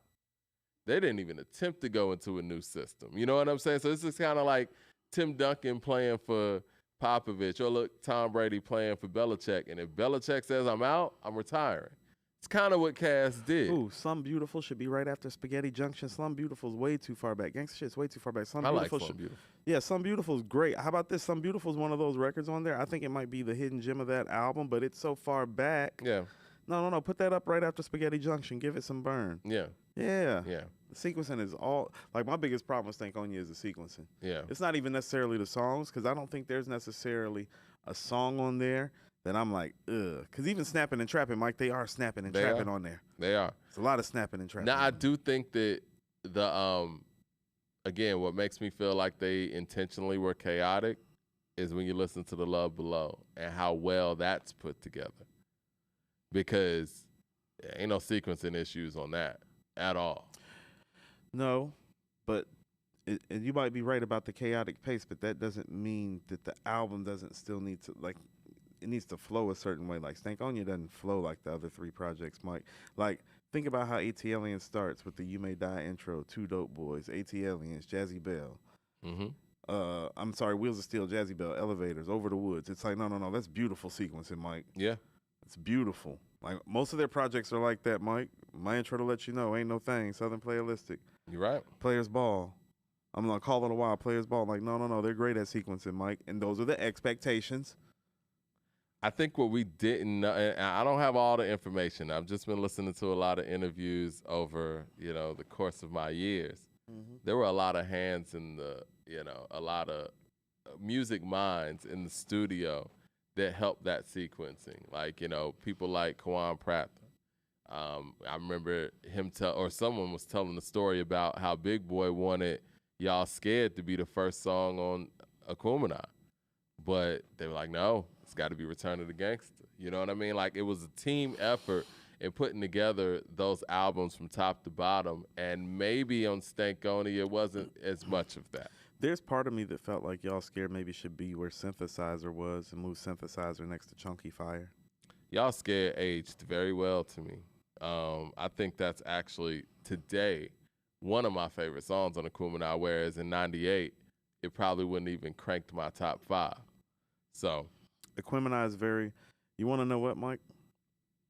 We always call Mr. Don't Play the Southern Purple tape, but in a lot of ways it's Aquemini because it's a team effort. Yeah, it's a beautiful team effort, but you have so much difficulty deciding what your favorite songs are. It's like you could like be like, yeah, these are my 3 favorite songs from Aquemini, and then you go ask yourself that like 2 years later, and it's like these are my 3 favorite songs from Aquemini. Yeah, totally different songs. Yeah, you know, like when it came out, West Savannah, was one of my favorites. Art of Storytelling Part 2. Me too. I was going to say one of that my was favorites. Kind of and Slump, Mike. That's interesting. You kind of picked 2 Big Boy solo songs. Mike, or 2 songs that didn't have Dre on. Because it's the heart of the album to me in a lot of ways. I love Return of the Gangsta. I'm not as a big a fan of it as everybody else is. I still think Two Dope Boys is the best start-off song they've ever done for an album. I'm not mad at that. Skew It on the Barbie, I heard with my man Gary when we were riding home from Carowinds one night. I used to work at Carowinds in Carolina. We were riding home, and they played it on the late night mix, and I went nuts. But I had heard the record because I had dubbed it, so I'd already heard Skew It on the Barbie. I'd already heard Rosa Parks. Yep. So yeah, the Aquemini record was special, but yeah, I like Slump, West Savannah, and Art of Storytelling Part 2. And then it's like I fell in love with Aquemini, like the actual record. Yeah. You know, and Mamacita. So many. You know what I'm saying? Songs. That's what I mean. There's so many records on there. This is not even bringing up Spody Odie. You know what I'm saying? What do you think about, and I want to kind of shift gears a little bit, they announced. Or Art of Storytelling Part 1, Mike. That's what I mean. It's very Purple Tape-ish. Yeah. It was an announcement made yesterday that Usher is going to be doing the halftime show for this year's Super Bowl, which is going to be in Vegas. Good. Shout out to Usher for that. I think it's great. Awesome. Once again, you know, Rock Nation is involved in that. I think Usher said that he got the call from Jay. Yeah. Do you think we're ever going to get? I mean, I don't even want to ask you like what you think about this because I think we all think this is a good thing. But do you think we're ever going to get another hip hop halftime show? And if so, who? Do you think Jay's ever going to step in there and say, you know what, it's my turn? I think he might be the next obvious choice for a lot of people would be for him to do it. I think he's going to need some new music before he does it. It's very problematic. Because my thing is at this point, what's the hold up? My answer for all big stage events that involve rap at this point is Wu-Tang Clan, Mike. As big as Wu-Tang is. And I would love to see this happen. How can Wu-Tang be forever and be international and be big overseas and be who they are and not be Super Bowl worthy? That's a good question. All right, so what does your Wu-Tang Super Bowl set look like? It's got to be some cream, and can it be all so simple in there, Mike? I don't know if Can It Be All So Simple is on the Super Bowl stage. It's pretty big. Think so? I don't think it's Super Bowl big. No? Nah. No? Because even if Cass did it, right? So let's say we're doing a mix. So we're doing Cream. We're doing I'll Be There For You, Meth. Mary J. Blige comes out. Of course. You got to get your Meth and Mary on. Yeah. Okay. I would love for them to just play Brooklyn Zoo for like 30 seconds. I was going to say, yeah, you got to have an Old Dirty or Shimmy tribute. Shimmy Y'all, or do a little Old Dirty tribute. Shimmy Shimmy Y'all do, Mike. Or actually, I think I would do Shimmy Shimmy Y'all because you really can't do Brooklyn Zoo at the Super Bowl. So we have I'll Be There For You. Well, we have Shimmy Shimmy Y'all. This is what I would say, Cream. not to cut you off, but maybe like a Shimmy Shimmy intro and have Mariah come out there and do Fantasy and, you know, and Old Dirties, you know, first. What do you think about that? We're not getting Mariah and Mary, Mike. You need to It's relax. the Super Bowl. You need to relax. You should Mike. be able to get that. You need to relax, Mike. It's not happening. You're not getting Mariah and Mary. That's the Super Bowl. Mike, you're not about to get Mariah and Mary singing hooks and shit for Wu-Tang Clan at the Super Bowl. You wild. Mary just went out there and did it. Not both of them, Mike. You're not getting both of them. Okay. Let that go. Okay, so what Wu-Tang songs you got? So we're doing. That'll be on the Super Bowl stage. So we're doing Cream. Cream and I'll Be There For You. We're doing Shimmy Shimmy Y'all, Mike. Shimmy Shimmy Y'all. The whole thing. Not the whole thing, but like definitely like we got to do like the intro at least. Okay. Boom, boom, boom, boom, boom, boom, boom, okay. Boom, boom, boom. Oh, people gonna go crazy when that drop, Mike. Um, Let me see. Triumph is probably their most notable group record. Yeah, I think they would have to come out to Triumph. I don't know. That's fair. I don't know if it's going to be Um, that recognizable to the mm, mainstream middle America audience. I don't know. Wu-Tang's forever, Mike. It's pretty big. Triumph is pretty big. Am I bugging in the chat, guys? I want to know. Somebody said Wu-Tang could only do like 3 songs at the Super Bowl. 36 Chambers says, if Jay does a halftime show, a lot of fans are going to get their feelings hurt when it shows how poorly his catalog has aged. He's going to need help. So, yeah, what records you got? Oh, Ghost would probably do Shay Shayla Ghost. Okay, I can see that. Yeah, Ghost does Shay Shayla Ghost. Meth does I'll Be There For You. They do Cream. Do Shimmy Shimmy for the Dirty Tribute. Triumph. I mean, that's 5 records, Mike. That's the show. It's a lot of verses too, so yeah, that's definitely. That's what I'm saying. It's like how many did Dre and M and 50 and all them just do? Didn't they just do like 5 or 6 songs? Mm-hmm. Right, there you go. Like people acting like doing a Super Bowl show is like doing like some big long montage or a set. It's like, Mike, you got less than 30 minutes. I feel like you got like 20. I feel like you got 20, Mike. That's what I'm saying. You do like 30 seconds of Shimmy Shimmy, y'all. You do Triumph. I'll Be There For You. Shay Shayla Ghost. Cream. Picking like what else you thinking about? I don't know. Yeah, I think it would have to be a medley of a few things. Hold on, Jay Short got a super chat in here. He says, random question. Who do Southerners rate higher, 8-Ball MJG or Goody Mob? I listened to Our Lifetime the other day, and it's highly underrated. Did both groups reach their potential? I think he means 8-Ball and MJG consistently get ranked higher because I think they just have more work, and they were more consistent. They've proven to be, yeah. Yeah, I have 8-Ball and MJG ranked higher than Goody. I love Goody. I love Soul Food more than I love any 8-Ball and MJG project, but like no. Yeah, we should be having Gip come to the show pretty soon. So yeah, of course, man. I'm a huge Goody fan. I got all kind of questions for him. Can't wait. I can't wait either. What I was gonna say though, if Cass did the halftime show, right? I'm thinking. I mean, we know that. Why are we talking about a show that's not going to happen? It's not going to happen. Wu-Tang be together performing. That's why I be bringing up Wu-Tang. That's true. But in a vacuum, if this collective Outkast were to get that call to do the Super Bowl and Dre actually says yes, I think that the catalog, I think what they would have to do, they would have to do Miss Jackson, right? The Way You Move, Hey Ya, Miss Jackson, Bombs Over Baghdad, So Fresh, So Clean. Yeah. That's their 5. But it totally isolates and alienates, their first 3 albums. And that's really weird, right? Like when you think about acts that are big enough to get on the stage like that, and their first 3 albums are the most heralded, but when they get on that stage, none of those songs are chosen.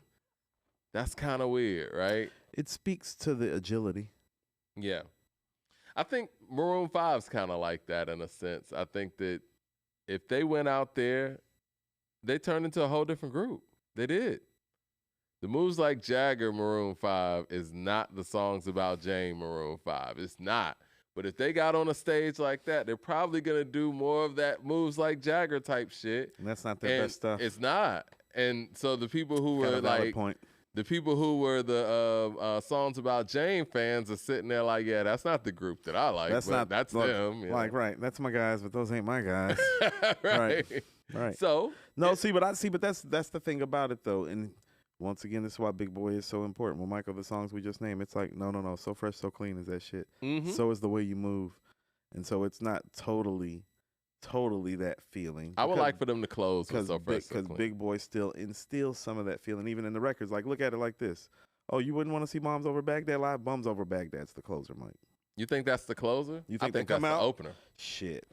I think Bombs Over Baghdad. Mike, are they going to have any breath? Are they going to have any? Mike, yeah, it's a show, Mike. They're going to have any breath control left after Bombs Over Baghdad? You're right. Because the way Bombs Over Baghdad ends with the choir and stuff, you kind of want to end on a dynamic note like that. Right. Get some pyrotechnics while the choir come out singing.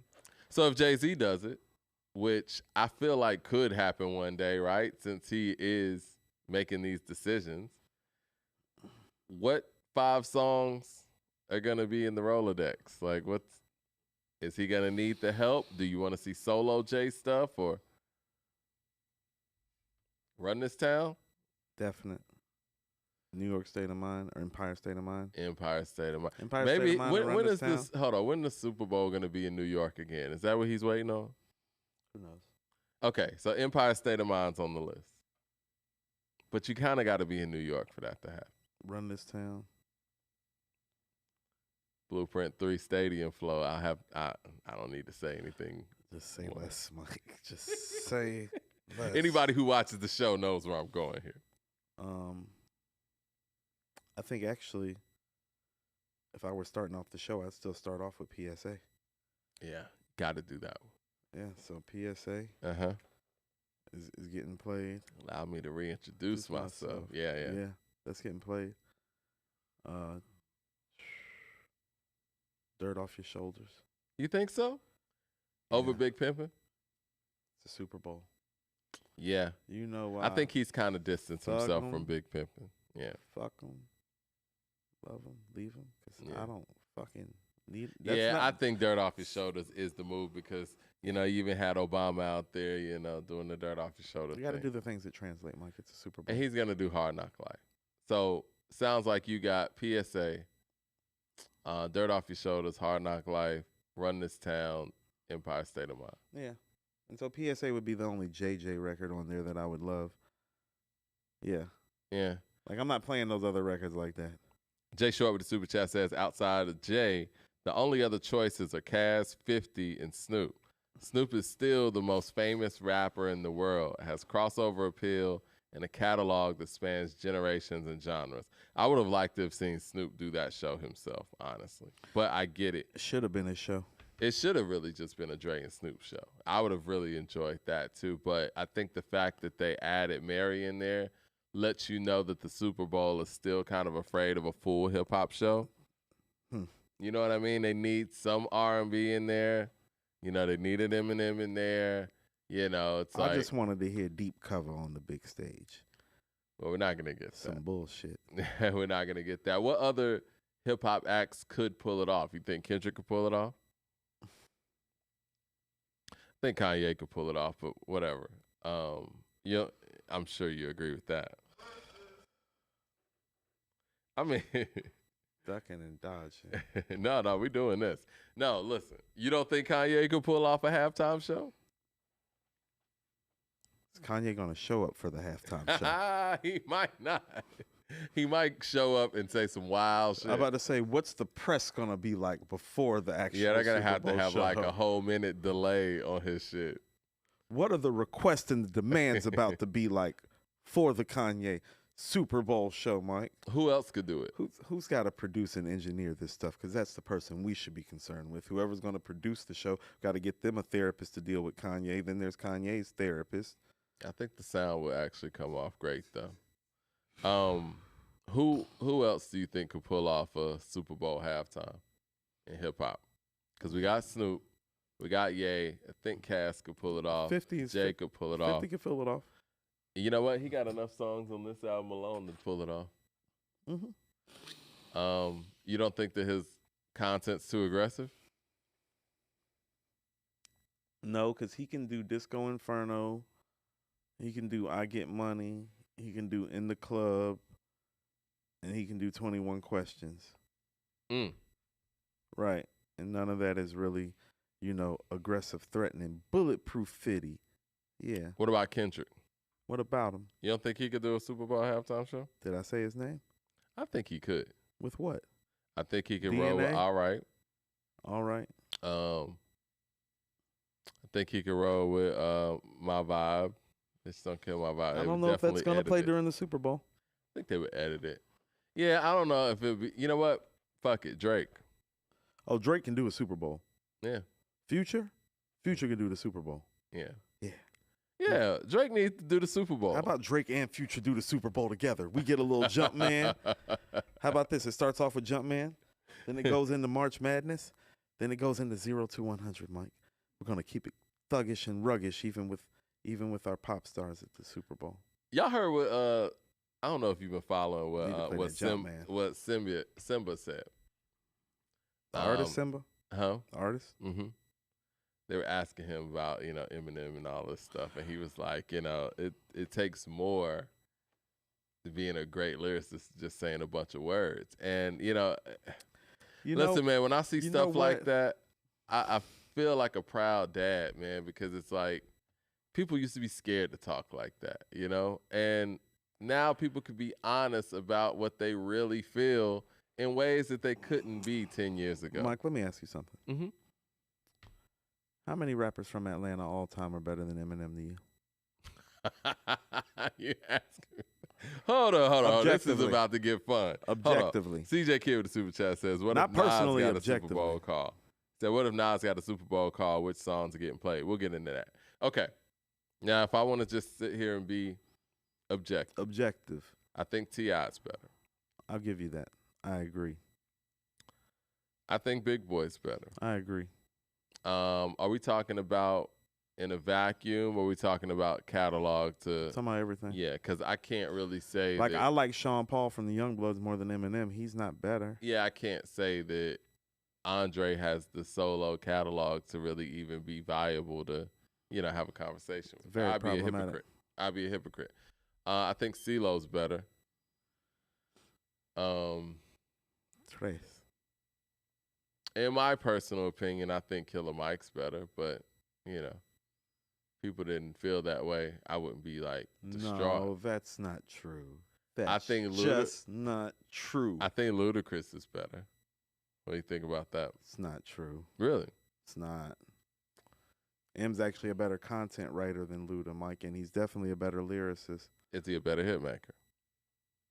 Is he a better freestyler? Better freestyler, not a better hit maker. You can't just go off Fat Rabbit and say Luda's a better freestyler. Eminem has got so much more freestyle. No. Luda used to be the king of the Rap City, boo. He's a better feature act too. I mean, yes, his versatility. I got Luda over him. I think that if you want to say in a vacuum That's that fine. M has more content than Luda, I give you that. And he's made better albums. I don't know about that. Eminem show's better than anything Luda ever made. It's better than Word of Mouth and Yep. Chicken and Beer? Yep. I'd rather listen to Chicken and Beer, but what you rather listen to doesn't make it better. Leroy Green with the super chat says, Jay can't do a halftime show. That's a conflict of interest. I'd rather hear, Mike, I'd rather hear The Diary by Scarface than Get Rich or Die Trying.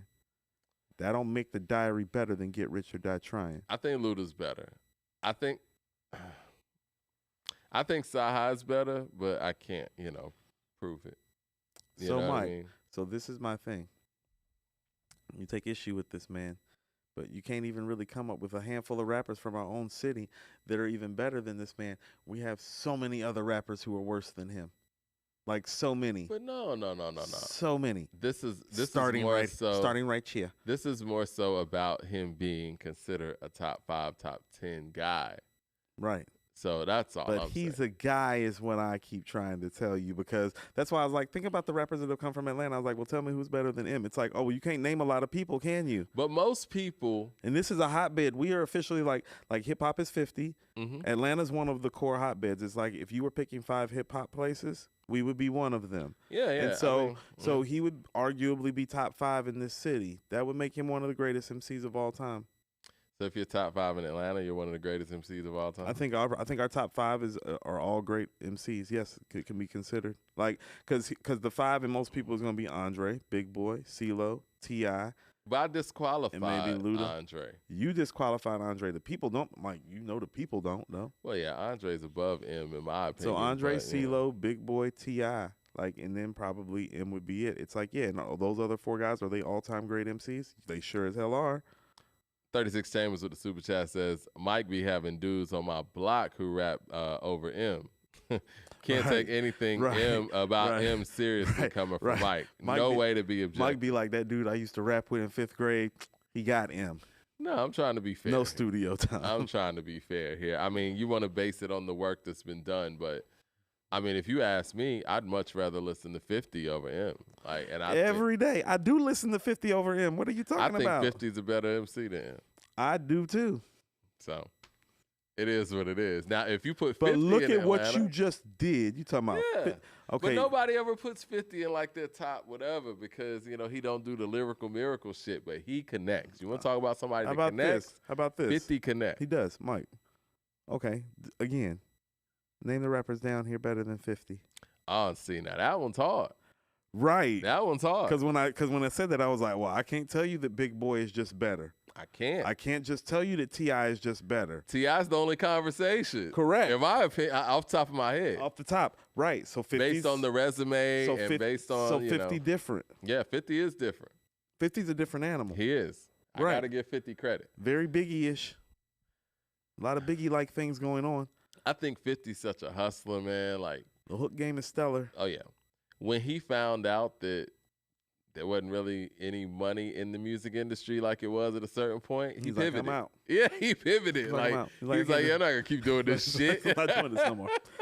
It's like y'all want somebody to make music, go talk to Dr. Dre. I'm out. Right. He was like, oh yeah, I'm gonna do some television. Appreciate it, guys. No, Mike. Appreciate the opportunity. Actually, did sneakers and fashion first. And then was like, then pivoted from the sneakers and the fashion to the film. Yeah, did the vitamin water first, and then went over into that, and yeah. 50's like, yeah. But no, as far as a straight up talent though, 50's definitely special. All right, that's what I'm saying. Like, M don't have a bona fide hustler. Mm-mm. You talking about Hustler's Ambition? Hustler's Ambition. I'm thinking of a bona fide hustler is a joint off Buck's album that he does the hook too. Yeah. It's got stuff everywhere. He did a lot of writing.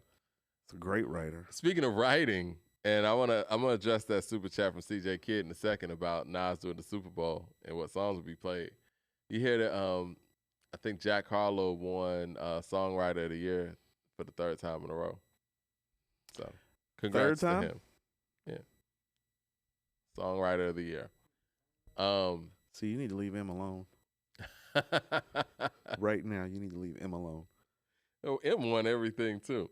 Jay Short with the super chat says... M ain't went Jay Short with the super chat says, an Eminem halftime show would be Lose Yourself, My Name I'm about Is, to lose myself. This is some bullshit. Real Slim Shady, Forgot About Dre, Way I Am, The Way I Lie. He means to love the way you lie. Niggas don't even know these songs. Rap Guide, you excited for that, Coop? Case closed.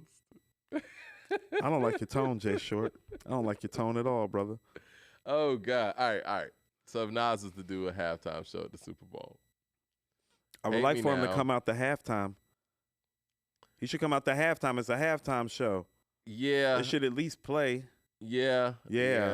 It's halftime, so halftime should play. Think about Think about the biggest records, though. I know, but it's halftime, so it should start off with halftime. I'm starting off with Made You Look, but I feel you. Made You Look. I don't know if Made You Look's making it, Mike. Really? This is an I Can situation. I think this is if I ruled the world situation. Okay. I was thinking that too, but I think Made You Look kind of borders that. This is a Hate Me Now that situation. Hate Me Now, If I Ruled the World, I Can.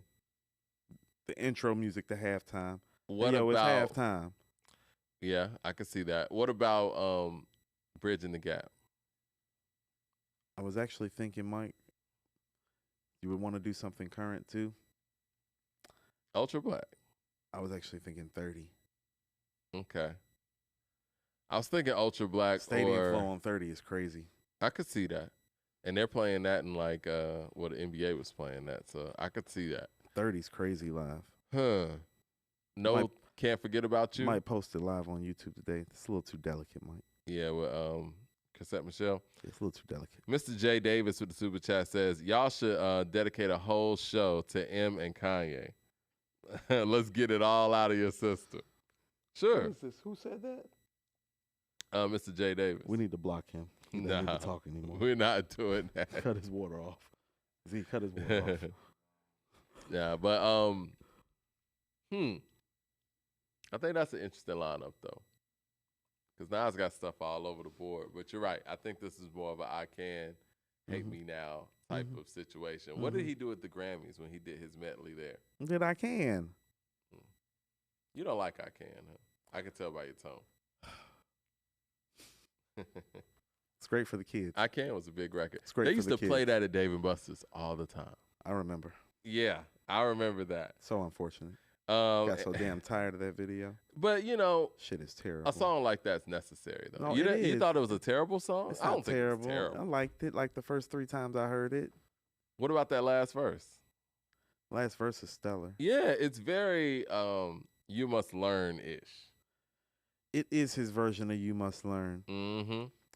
But You Must Learn is just better to me. Oh, You Must Learn is better. No, it is. Am I wrong? No.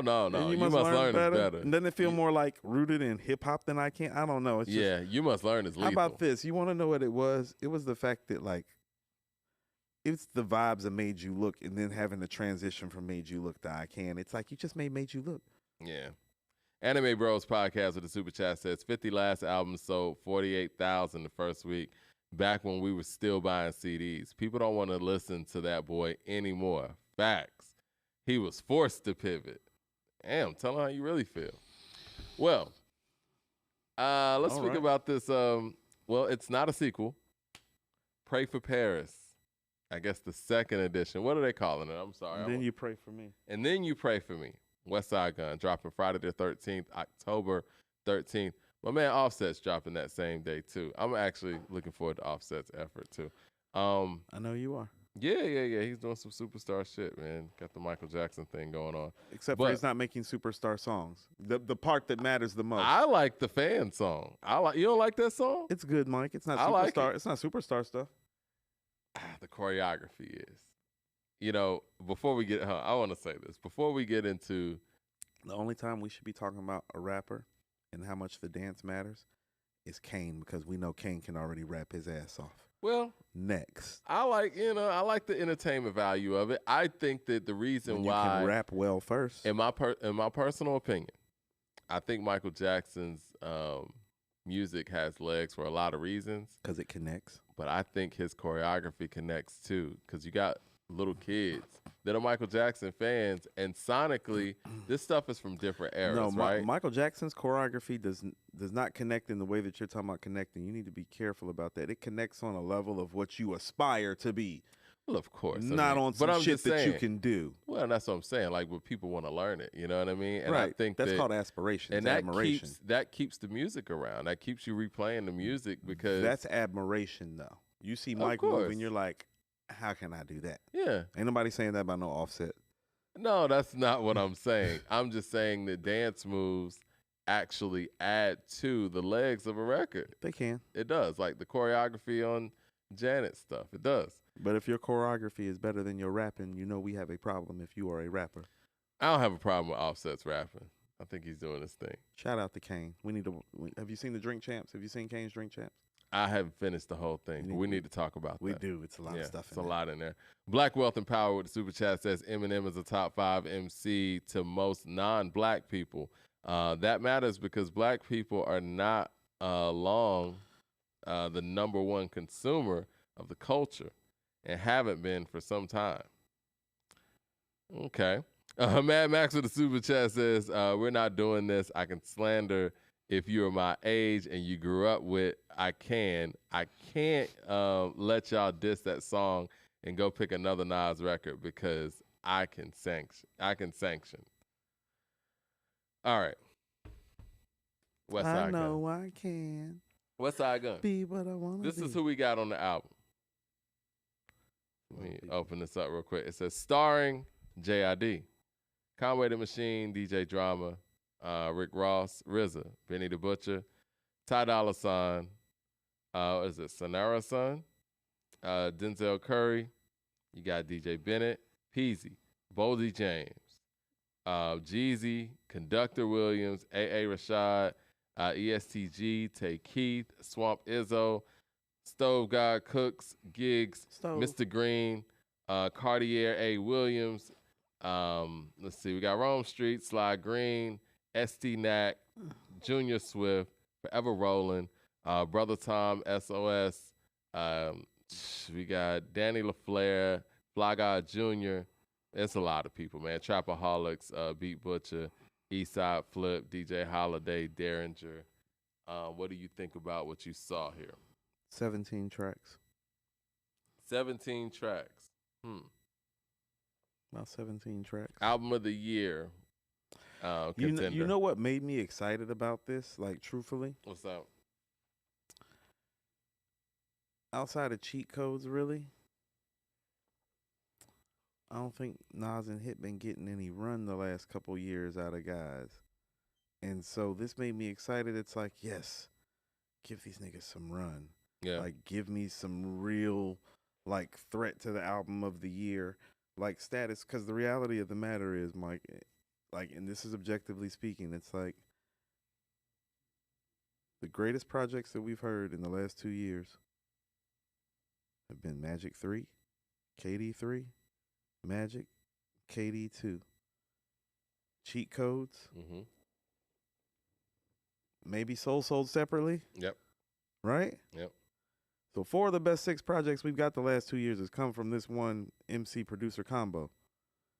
So there is some lack of parity going on in terms of the quality. And so, like, yeah, I hope that this is the album of I expect it to be an album of the year contender. 36 Chambers with a super chat says, I'm not excited to hear Westside Gunn's annoying voice with bars on some boom, boom, boom nonsense for 17 tracks. I'm sorry. Thankfully, the features are crazy and will make the project for me. Westside Gunn is not it. What do you say to that? I don't see how people can hear him rapping and not like him. He can actually, like, rap. It's one of those things that I've actually gotten to the point. It's like, and not to the same level. It's like how you do with Eminem, and it's like I bring this up. You know how many guys can't rap as well as Westside Gunn, right? You know what I'm saying? It's like, so when you're saying that about him, it's like, no, he's consistently on songs with Benny and Conway. It's not like he's not nice. He's just not as nice as them. Yeah, but I mean, he puts it together. No, man. Mike, like, but he can. No, Mike, he can rap. Like the verse on Mike. I realized hip hop was slow today when Peppers came on. And that shit just got me excited. I was like, I don't know if there's one record that got me excited this year. Yeah. The way Peppers got me excited today when I put it on. But no, Mike, he rapping, he closing out the song that Yasin and Talib, like, quite frankly, like, tap danced on lyrically. Yeah. And he holds up well. Super kick party. Every time. Exciting stuff. Every time Benny and Conway go berserk, he is oftentimes present and he holds his, Mike, the cow. Yeah. George Bondo. But what do you think people's problem is with Westside as a lyricist? That's what I'm saying. It's like, well, he's great at making songs, and there are so many guys that lyrically aren't even him for people to be saying that. Yeah. Like, Eurostep's dope. Eurostep is dope. Versace is dope. Do you think there are collaborations where he has the best verse on? Maybe not necessarily, but this is what I'm saying. Like, even on Stove's Coming Out Party on Jose Canseco, where he's like... when he say, mom's at work, pop's not home, you don't know the pain. You know what I'm saying? He's talking about my young shooter. He said something about my young shooter. You know, you don't know the pain. His mom's ain't home, his pops is gone. You know what I'm saying? It's like, no. He says stuff, you know? Yeah. When he, what's that shit on Brutus? Somebody do what in my cell? They gonna die tonight? Like, no, he be saying some shit, Mike. That's what I'm saying. I guess my question is, where's the disconnect? We talking about connecting here. It's kind of funny because to me because he's a fashion guy. Yeah. He's a big fashion guy. He's a big art guy. He's a great curator and executive producer of projects, Mike.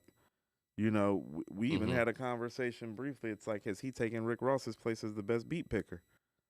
Because his beat picking is exquisite, Mike. It is. It's like his the stuff that he picks has a culture to it. Like, you know, everybody's not getting. Like, how about this? Yeah, like, how about this? There's a reason that the 3 or 4 best Griselda songs have all been on his albums. No, it's a difference. And that's why when I talk about Pray for Paris, it sounds different than the rest of them. Brutus is on Supreme Clientele. Yeah. George Bondo's on Pray for Paris. Yep. What's the other one? Hell on Earth is on Hitler Wears Hermes Part 2. I mean, Hitler Wears Hermes 8 Part 2. Allah Sent Me's on Pray for Paris. Yep. Mike, the Cow is on what? Hitler Wear Hermes like 3? Yeah, like 98 Sabres is on that's not Fly God 2. That was Who Made the Sunshine. Yeah, Who Made the Sunshine. Yep. Yeah. So it's like, that's not accidental, you know. I think they're gearing up on this one, and I think this will definitely be an album of the year contender. It feels very bring it up again. It feels very Purple Tape-ish, as in like they're keeping it in house mostly. You see the names on the list. I mean, RZA's on the list, but this almost all in house though. Yeah, it's very few outsiders. I'm interested to hear Jeezy in Westside. That's right. I'm really interested. Boom, boom, boom, boom, boom. Yeah, I'm really interested to hear that. Because we normally don't get Jeezy over those styles of production, but I feel like his style actually translates with that style of production, if that makes any sense. Because we always kind of get slowed Jeezy, down. Yeah, it's we always choppy. get him on some like I would say like some trap beats, basically. But he can rap. I was playing Standing Ovation today, Mike. Yeah. Standing Ovation is one of my favorite Jeezy songs. Beat wise, tempo wise, no, Griselda be doing that shit. Yeah. Yeah. What else do we got coming up this year that we either missed or or that's going to be an album of the year contender? Ridgematic, I'm with you. Elizabeth might be my favorite Westside Gunn record. Yeah, Elizabeth on Blind Tell. Yeah. Elizabeth's probably my favorite Westside record. Like, that's why I'm saying this is like there's so many guys who can't even rap on the level that he's rapping on what do you say?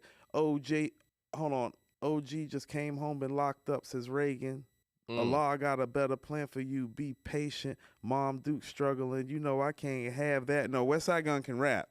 Listen, man, we need a radio show where we can actually talk about these records and then play them. You know what I mean? I was thinking that when I was listening to Ski's album the other day. I was like, people are saying that I'm overrating, Ski's album, but I want to be able to just kind of speak to it and play it. You know what I'm saying? While the people are in here. And I was listening to his album the other day, man. That shit's dope. I still feel the same way I felt about that album earlier this year. Like, you know who Westside gives me vibes of a lot of the time? Gives me Cameron vibes. Yeah. People don't like Cam, though. Some people don't. Cam's one of those guys you either love him or hate him, really. People don't like Cam? Yeah, it's no real middle ground when it comes to Cam. I think Cam's brilliant. I think he's great. I do, too. Like I think a lot stylistically, a lot of the things that he's done, a generation after him picked back up on. Right. And he influenced a lot more people than people want to give him credit for. Like, Cam's not all-time great in the way that Jadakiss is all-time great, but he's great. And that's how I feel about Westside. You know what I'm saying? It's just like, no, Benny and Conway, that's like your Jadakiss and your Styles. That's your Ray and your Ghost. Mm-hmm. But it's like, no, Westside is like a dope MC. Mm-hmm. Like I think that kind of like needs to get said, because I think people are so concerned with the talent that he brings in, even to the point it's like, forget, it's like, no, this dude can like rap though, right? Does he need an effort where he can prove that? Because I think he's a lot. No, Mike, I think his features. I think the fact that his projects are so feature heavy, it makes him feel like lesser of an MC. But that was his intention, Mike. He's always said. I was like, he said it was my goal to be a curator, not to be the best MC. I want to put together the best projects and to curate them. And so what you do when you curate, it's like going to the High, Mike. When the lead curator for the High is putting an exhibit together to bring to an Atlanta, that person isn't just looking at one thing. You know what I'm saying? And they're not looking at themselves and what they like as a curator. They think, what is going to make this one of the best exhibits that we've ever put in this gallery? And that's more how he really does look at it. And that's why the guest appearances occur. Like, the guest appearances occur because he's made a conscious choice to be that as an artist, not because he can't rap well. There's a difference. Right. You know what I'm saying? Like, some people need those features, Mike. Yeah. Like, no, like he proved on Mike, Elizabeth is my favorite Westside Gunn song. There's nobody on that record but Westside, Mike. You're right. Jay Short with the super chat says Conway's album came and went. 38 and Conway didn't get mentioned. I thought it would. Didn't get attention like I thought it would. Excuse me. Benny is quiet about his album. This feels like a strategic announcement because it feels like Griselda hype is fading. What do you say to that? Well, Mike, I was actually going to bring up the fact, too, that it's like, well, they're victims of their own output and expectations now, too, because 2020 did happen, and they did reach a certain quality level of output and notoriety, And so the reason why the 38 and the Conway project isn't resonating as much is because our expectations are different now. Yeah. And so it's like, no, on that album, I can hear traces of the guy in Conway that I tell you is a top 5 MC from this era. Mm-hmm. But it's not flashing like it was on From a King to a God. Yeah. You know what I'm saying? The reality of the matter is Westside Gunn has made, I think, 4 albums since Pray for Paris. None of them have been Pray for Paris level. Yeah. You know what I'm saying? Some of the songs have. I feel like Hitler Whereas Hermes 8 was the opportunity for that, because I feel like if you put the best of those 2 projects, the side A and side B together, that's the album of the year, like not in a runaway, but it's album of the year over KD2, Mike. It is. Or Magic. Yeah. I guess, man, this is my thing. You got Vogue Cover, Westheimer, Bash Money, Spoons with Conway. I think I'm going to go listen to that album. 99 Ava Rex, Hell on Earth, Part 2. Yeah, there's stuff all over there. The joint with Armani and But what about them being so feature heavy though? You know, when it comes to the whole album of the year thing, and like you said, I know that's his approach, but when we're talking about hip hop and we're talking about MCs, are we gonna give the edge of album of the year to somebody that, you know, has that much help on an album? Depends how great the album is. Right. How about this? If like we're sitting down here having a conversation, and it's like it's coming down to Magic 3, and you know, and then you Pray for Me.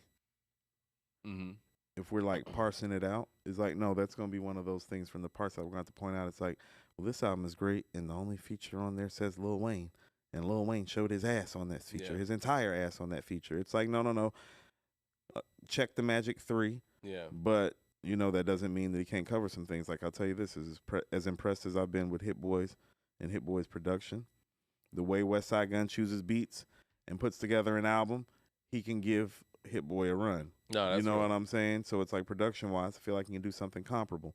Westside's not Nas on the mic, but Mike, he got JID. Yeah. He got Conway.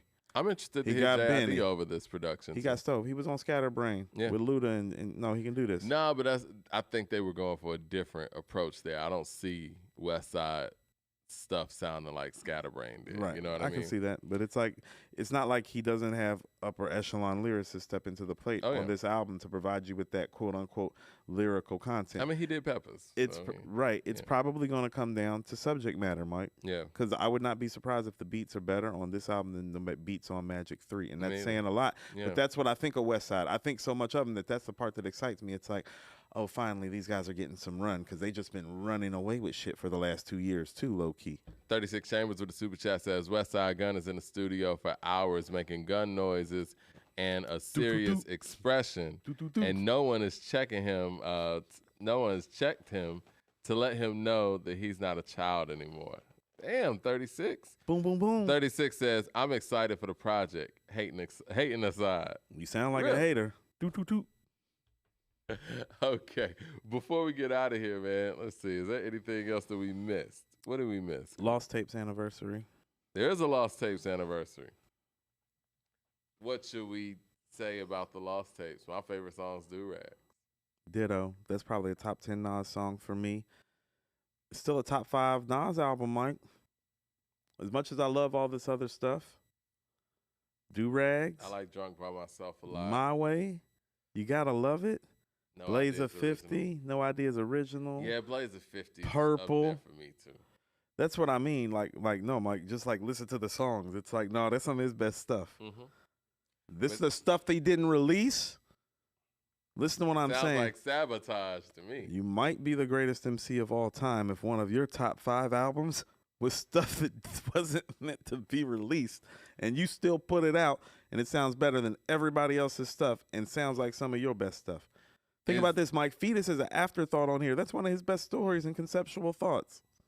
For anybody that feels like there's still a debate, is that a tiebreaker right there? Like, let me hear your unreleased stuff. Let me match it up with this. Yeah. Be like, where's your Do-Rags? Where's your No Ideas Original? Yeah, where's your unreleased stuff? Where's your Blaze of 50? Yeah. Where's your You Gotta Love It? Finicky foul niggas. I think unreleased stuff and remixes are important. It is, Mike. Mm-hmm.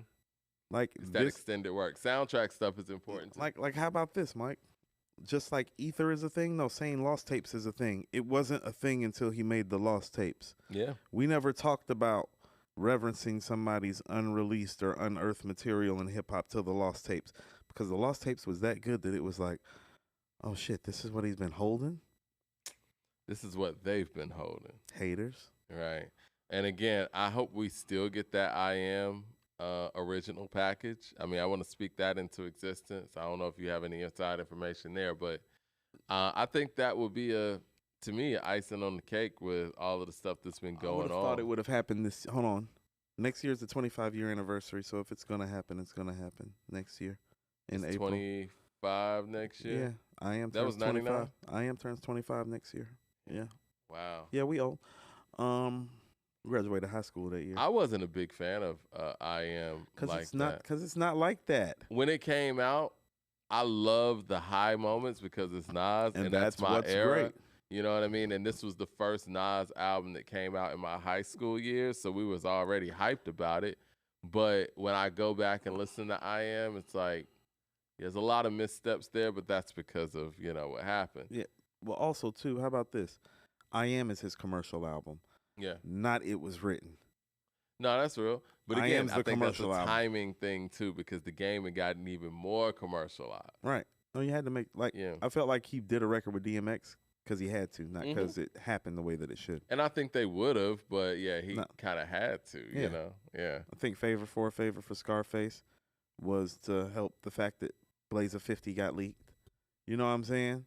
Like a lot of those records that I listen to on I Am, it's like, well, those are the lost tapes are the reason that those records happened, because those records weren't really supposed to happen, as much as I love some of those records. This is my question, though, and maybe this would be a question for somebody who was an executive in that era.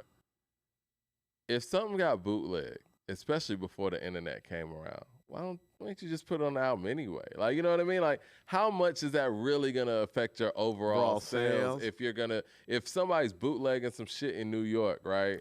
And us down here, us out west, we ain't really hear it like that. And if there is a small pocket of people who got people, that's how much is that really going to affect your sales, or is that an excuse? The Stockholm Syndrome could be in effect a little bit, you know what I mean? Yeah. I think that's an excuse that labels made to not put certain things out. You know what I'm saying? Because how did we get the music in the first place? You guys are sending stuff to publications. How about this? And they're getting leaked. It's very, very valid, because if you go look at 1999, it's like, look at what DMX is doing, look at what Jay is doing. Yeah. And so having Nas conceptually start off with something like Fetus, and then going into something like Small World, and then going, you know what I'm saying? And then going into something like Blaze of 50, Papa Was a Player, Drunk by Myself. They're like, what the fuck is this? I can't sell this. Because even though it's brilliant, they probably like, I can't sell this. Because when Lost Tapes came out, and like you said, a lot of those records, the excuse was that they were leaked or whatever. That was my first time hearing those records. Oh, no, Mike, I had heard all those records. Yeah, but you worked in a record store and all that stuff. How about this? But part of the reason why I love Do-Rags so much, Mike, is because I hadn't heard Do-Rags. I'll tell you exactly what's on there that I hadn't heard. I hadn't heard Do-Rags. I hadn't heard No Ideas Original, Black Zombie, and Purple. Those were the newer. How about this? Those are what I feel like got recorded after I Am, like on Nostradamus type or like Stillmatic-ish sessions. Right, though. I feel like I heard Blaze of 50 Blaze of 50. Papa Was a Player. Blaze of 50's on the B-side to Hate Me Now on vinyl. If you go get the Hate Me Now on vinyl with him and the Fatigues, Blaze of 50's the B-side. I think I heard Blaze of 50 and Papa Was a Player.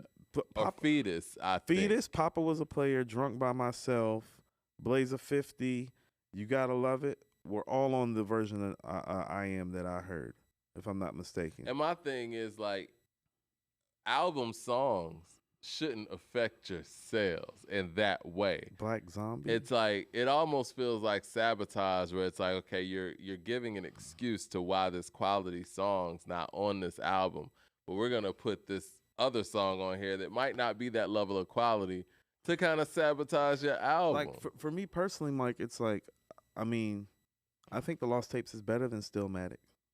I do. I've always felt that way. But you think Magic's better than KD3 as well. So it's kind of a similar thing. Magic 3 better than KD3? Yes. No, so I'm talking about the first one. No, because you said that before the show. But you said it might not be better, but it has a better feel. Yeah, it has a better feel. Kind of feel the same way with Lost Tapes and Stillmatic? No, I feel like the songs are better on Lost Tapes than Stillmatic. That's what I'm saying is like the Stillmatic intro As much as I love it, I still might take do-rags. Mm. I love Ether, but it's like, no, I'm taking some of those records. It's like Got Yourself a Gun or My Way. My Way. You feel me? Yeah. No Ideas Original or You're the Man. As much as I love You're the Man, Mike, it's like, no, it's No Ideas Original. Man, we got so many matchups, man. What'd he say? What's better protection, God, the guns?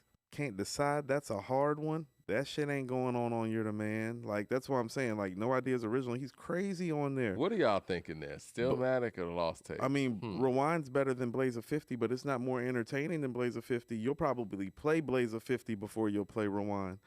I love Blaze of 50. One mic or This chick gonna make Bobby divorce Whitney, Brazilian Candy from Miami. Masseuse wedding ring on. Loving Celine Dion. Hate rap.